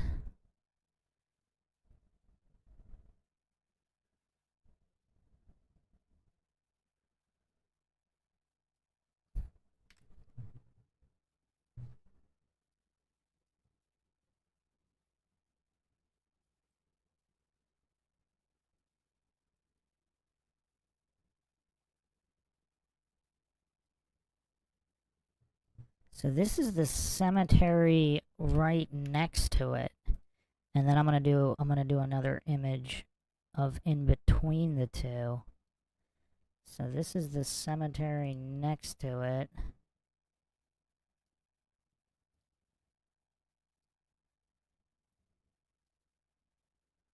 So you can see it's a small cemetery. Definitely probably wouldn't be people here normally. Not that bad of a road, but yeah, so this is what it looks like from the street. Now I'm gonna get another image of in between. I don't think I can get an image from the other side. That would have been the most helpful, I guess.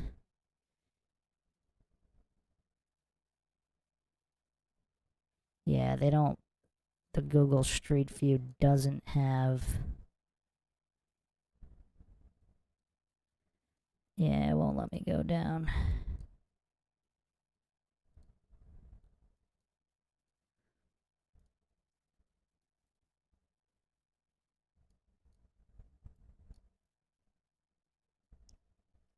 But I'll do one more image here. So this is in between the two.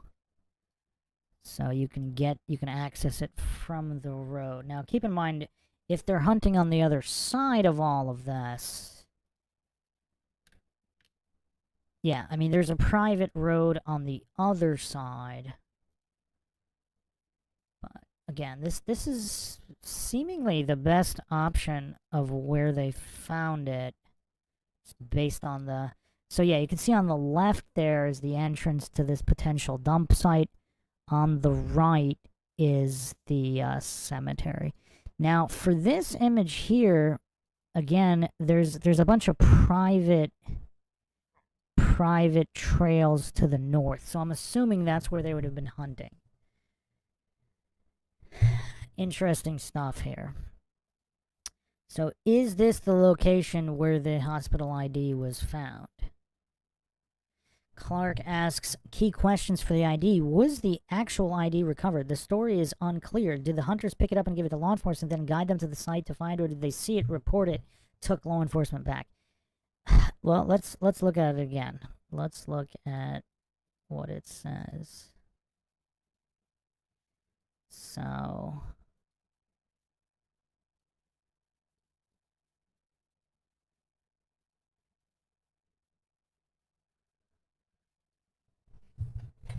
ID was found. Willing to take officers to the site. Oh, that's yeah. They may have took it. It's not clear. They found what they believe to be her ID. Stated that it was found. Yeah, it doesn't say whether they picked it up or not. Although it could be in the redacted area. So we have his name redacted. Then there's a sentence redacted almost.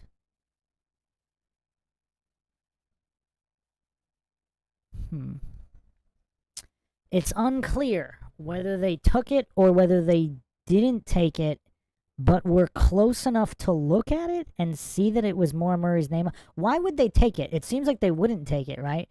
But if they walked right by it. Now let's go back to the maps here. How close? So it says it was found in the area of an old, so not necessarily in the dump site.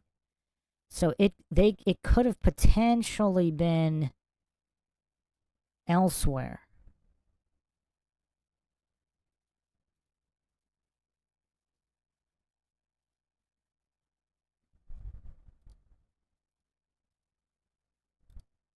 So not necessarily in this actual dump site.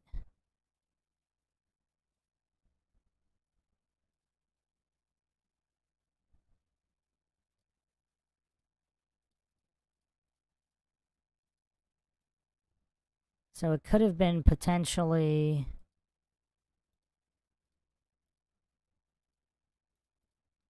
any of this on these private trails, possibly even next to this body of water. It could have been anywhere in the vicinity, in the area of, so that doesn't mean on. So it could have been even north of this private trail, potentially. Northwest, northeast of this area. Interesting. Could have been anywhere. I'm guessing they didn't take, because if they didn't know who she was, it wouldn't really make sense for them to take it, would it? So, but if they walked right by it close enough to where they saw her face and name, they might remember it. So how would they get close enough to this potential ID and backpack? I don't know. I don't know.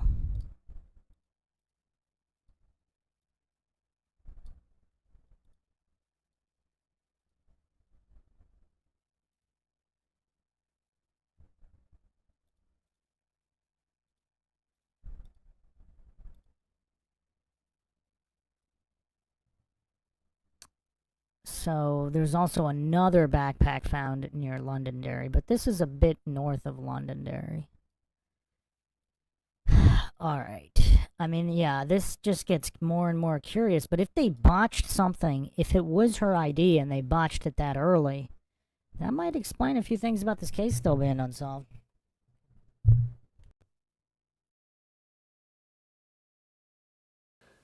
Then a detective, Trooper Landry from New Hampshire, requested a copy of Maura Murray's financial aid records. And that's when they learned that Maura Murray had financial aid and was using it for some living expenses. Now, this is interesting. This is about a subpoena for masslive.com. The detectives became very interested in this. And here's why. On April 11th, 2009, so 5 years after Maura disappears, Detective Gerald Perkins had discovered a posting on the masslive.com website in the Amherst forum referencing a missing person, Maura Murray. The post was under the headline, "Maura Murray was seen in Montreal. She is alive and well." This post was dated April 8th, 2009, with a post number of 3520. The author of the post used a screen name, "The Missing Persons Case for Maura Murray, Massachusetts." So now, if you've dug into this case, you might have heard about that posting on Mass Live. What's very interesting about that posting, if you read into it, they claim they knew Maura and had been in Montreal and came across her in passing, and that Maura was alive and well in Montreal. That's where that rumor kind of started. But what's interesting about that post is they abbreviate midnight as 12 capital M, capital N, 12MN, which is a notation used by nurses. Maura woke, let's see. This is a witness statement from Fred. Maura woke around 10:30 a.m. She told me about the accident. I asked, "Where's the car?" She told me it wouldn't run, it had to be towed. I thought about how to get a rental car. How far can it be towed? I went out and looked at the car, went to the office and asked who is open. Where is a Toyota place? Where can I get a car? She made some calls for me to rental places. I went to the room and found a couple places that had free loaners. I wasn't sure if I had insurance for her. I asked what happened. She said, I came around a corner and hit some sand and skidded. I told her she was going too fast. I asked her if she got a ticket. She said no. I told her she was lucky and that she didn't get a ticket for drunk driving. She told me she hadn't had a drink for a while and was okay. We went to North Amherst Motors around 12:30. I intended to bring the car back the next Friday night. Maura was making whimpering sounds while in the car. At the motel, she said, "This is the worst." We went back to the dorm. She was feeling bad because she had let me down. When she reached the back seat to get her stuff, I told her it'll get fixed. She went to her dorm, sort of slumped her way in. I dropped her off around 1:30. I went back to Bridgeport, Connecticut, Homestead Suites. I called Maura on Sunday about insurance and getting reports to the police department. I was sure she would call because she wouldn't let me down again. When asked, and this is the detective here, when he asked Fred, "Did you go to Liquors 44 with the girls?" At first, Fred stated no. Then thought about it and said, "I am unsure if I did, if it was before or after the brewery." I think it was after the brewery. I can remember the girls walking around and looking for wine and telling them to just pick something.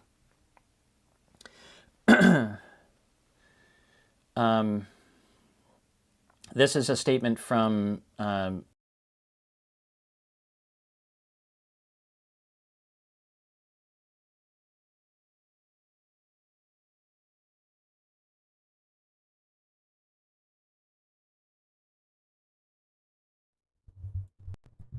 So this is also unclear. He remembers. So he said no. Okay, so if he's in the process of remembering, he's saying no. Oh wait, maybe.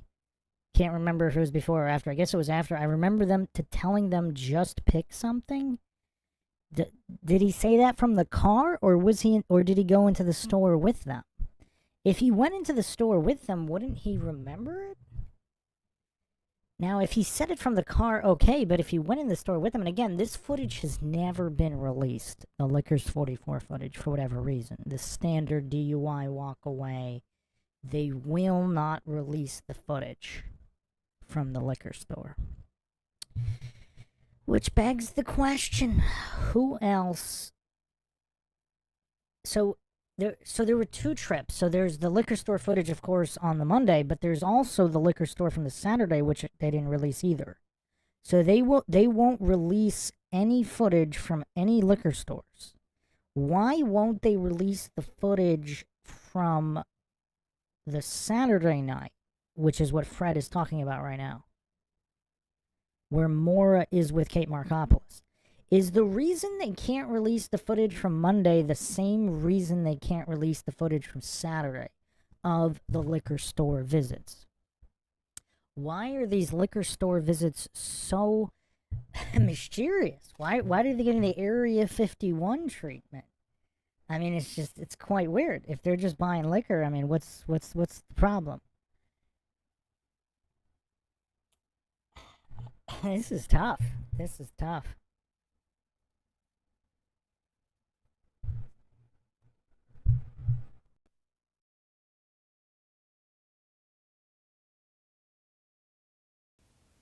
Sarah, I believe. Saturday night, Maura came over to my room with our friend, I believe that's Kate Markopoulos, after going out with her father.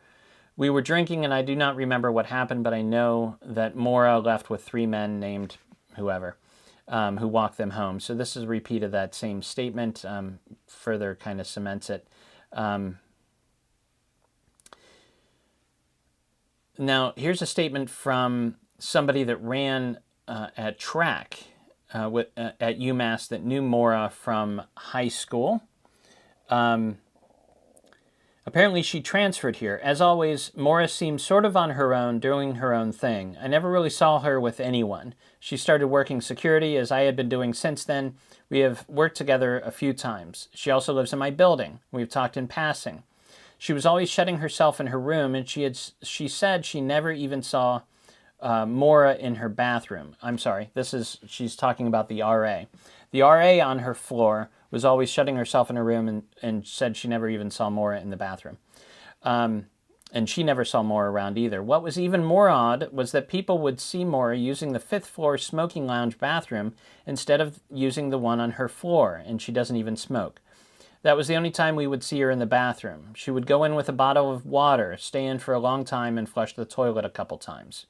So there's that disordered eating coming back again. She would mention her boyfriend every now and then and just seemed fine.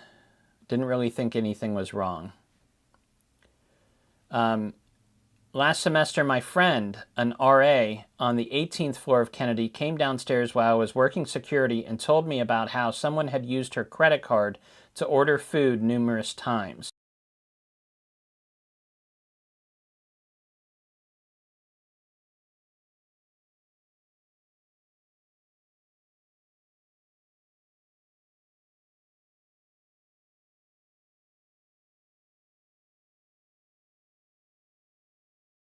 She was going to the police to report it. I think the Amherst police. I talked to her a few days later, and she said that her friend on the 4th floor had said that the police had come to Maura's door the next day, that the fraud of the credit card had been her doing. That's when the story about Maura stealing credit card numbers and identity theft and all that came. And once again, as if this case doesn't have enough anomalies, in the history of colleges, how many times has a local police department launched an entire sting op over a 2-digit alleged fraud charge?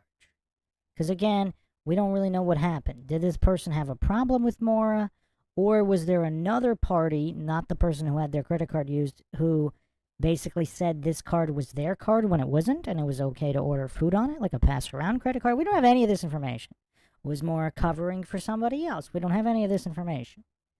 But in the history of college education, how many times has a local PD launched an entire sting operation? I mean, how much did that operation cost, using these officers, their time on scene, all of this, taking this, what camera did they use to take this darn mugshot?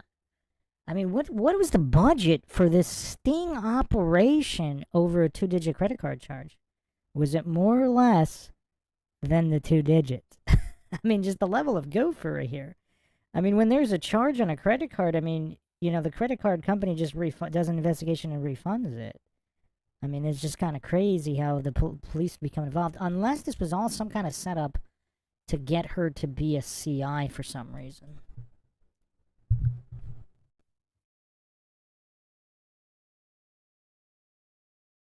Out. So word was getting around campus about that too. This is from a coworker at Hampton Gallery. After the winter break, one thing that was strange was the fact that she came back to work late. I think it was approximately 2 weeks into the semester, and I was covering for Maura's gallery shifts.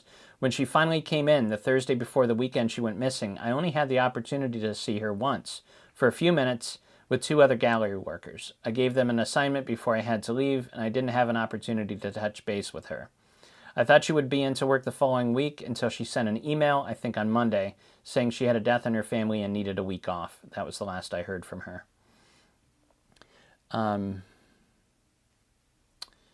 that's it. So, I don't know. There's a lot of information that I think could potentially be very important in these reports. The Ossipee citing of a possible hospital ID, I think, is not something that we should just dismiss out of hand. I think these people did see somebody's hospital ID, and when they came back with the police, couldn't find it again. So I'd be very interested in searches around Ossipee. So what do you think? I've got the full document up on my website, MauraMurrayMystery.com.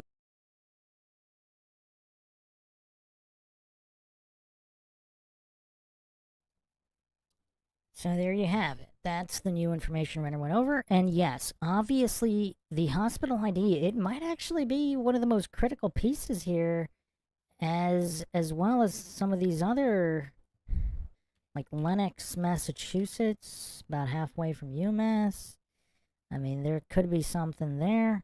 But the hospital ID definitely among the biggest curiosities here.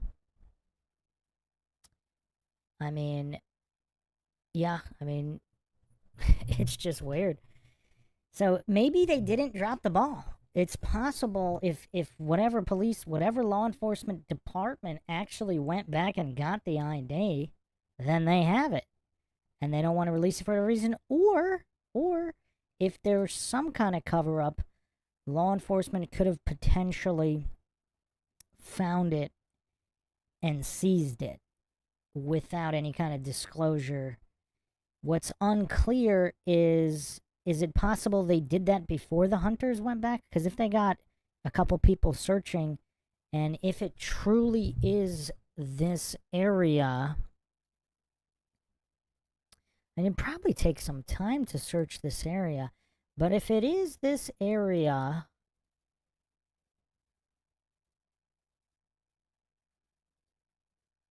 around Old Granite Road in Ossipee, if the ID was located anywhere, within a couple hundred yards here north of the dump site cemetery, would they have found? I mean, would it really be right next to the private trail? I mean, they probably, now, if they were hunting, they didn't say if they were going between hunt sites. So if they're either walking, or I don't know how they would traverse these private trails, ATVs or whatnot, or just walking, and would they really see an ID?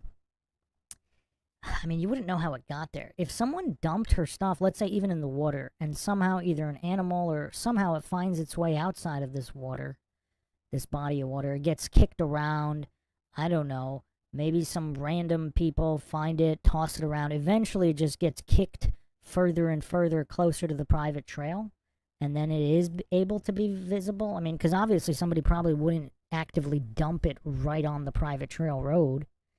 But if it somehow found its way there, for the hunters to have seen it, unless the hunters were actively sighting deer or whatever they were hunting in the deep woods and brush, and they found it there, I mean, it's really unclear exactly how they sighted it. But would another officer be able to find it without them? I don't know. A lot of questions here. This case really does need to get solved, though. I mean, it just seems like there's so much info that it should be solved. That's it for now. Thanks again, everybody, for joining us. If you want to help support the Mindshock podcast, you can donate to our PayPal. Just check the link in the description. Make sure you're subscribed, like, and share Twitter, Facebook, Reddit, and Patreon. This is Bruce McGuire signing off. Catch you guys next time.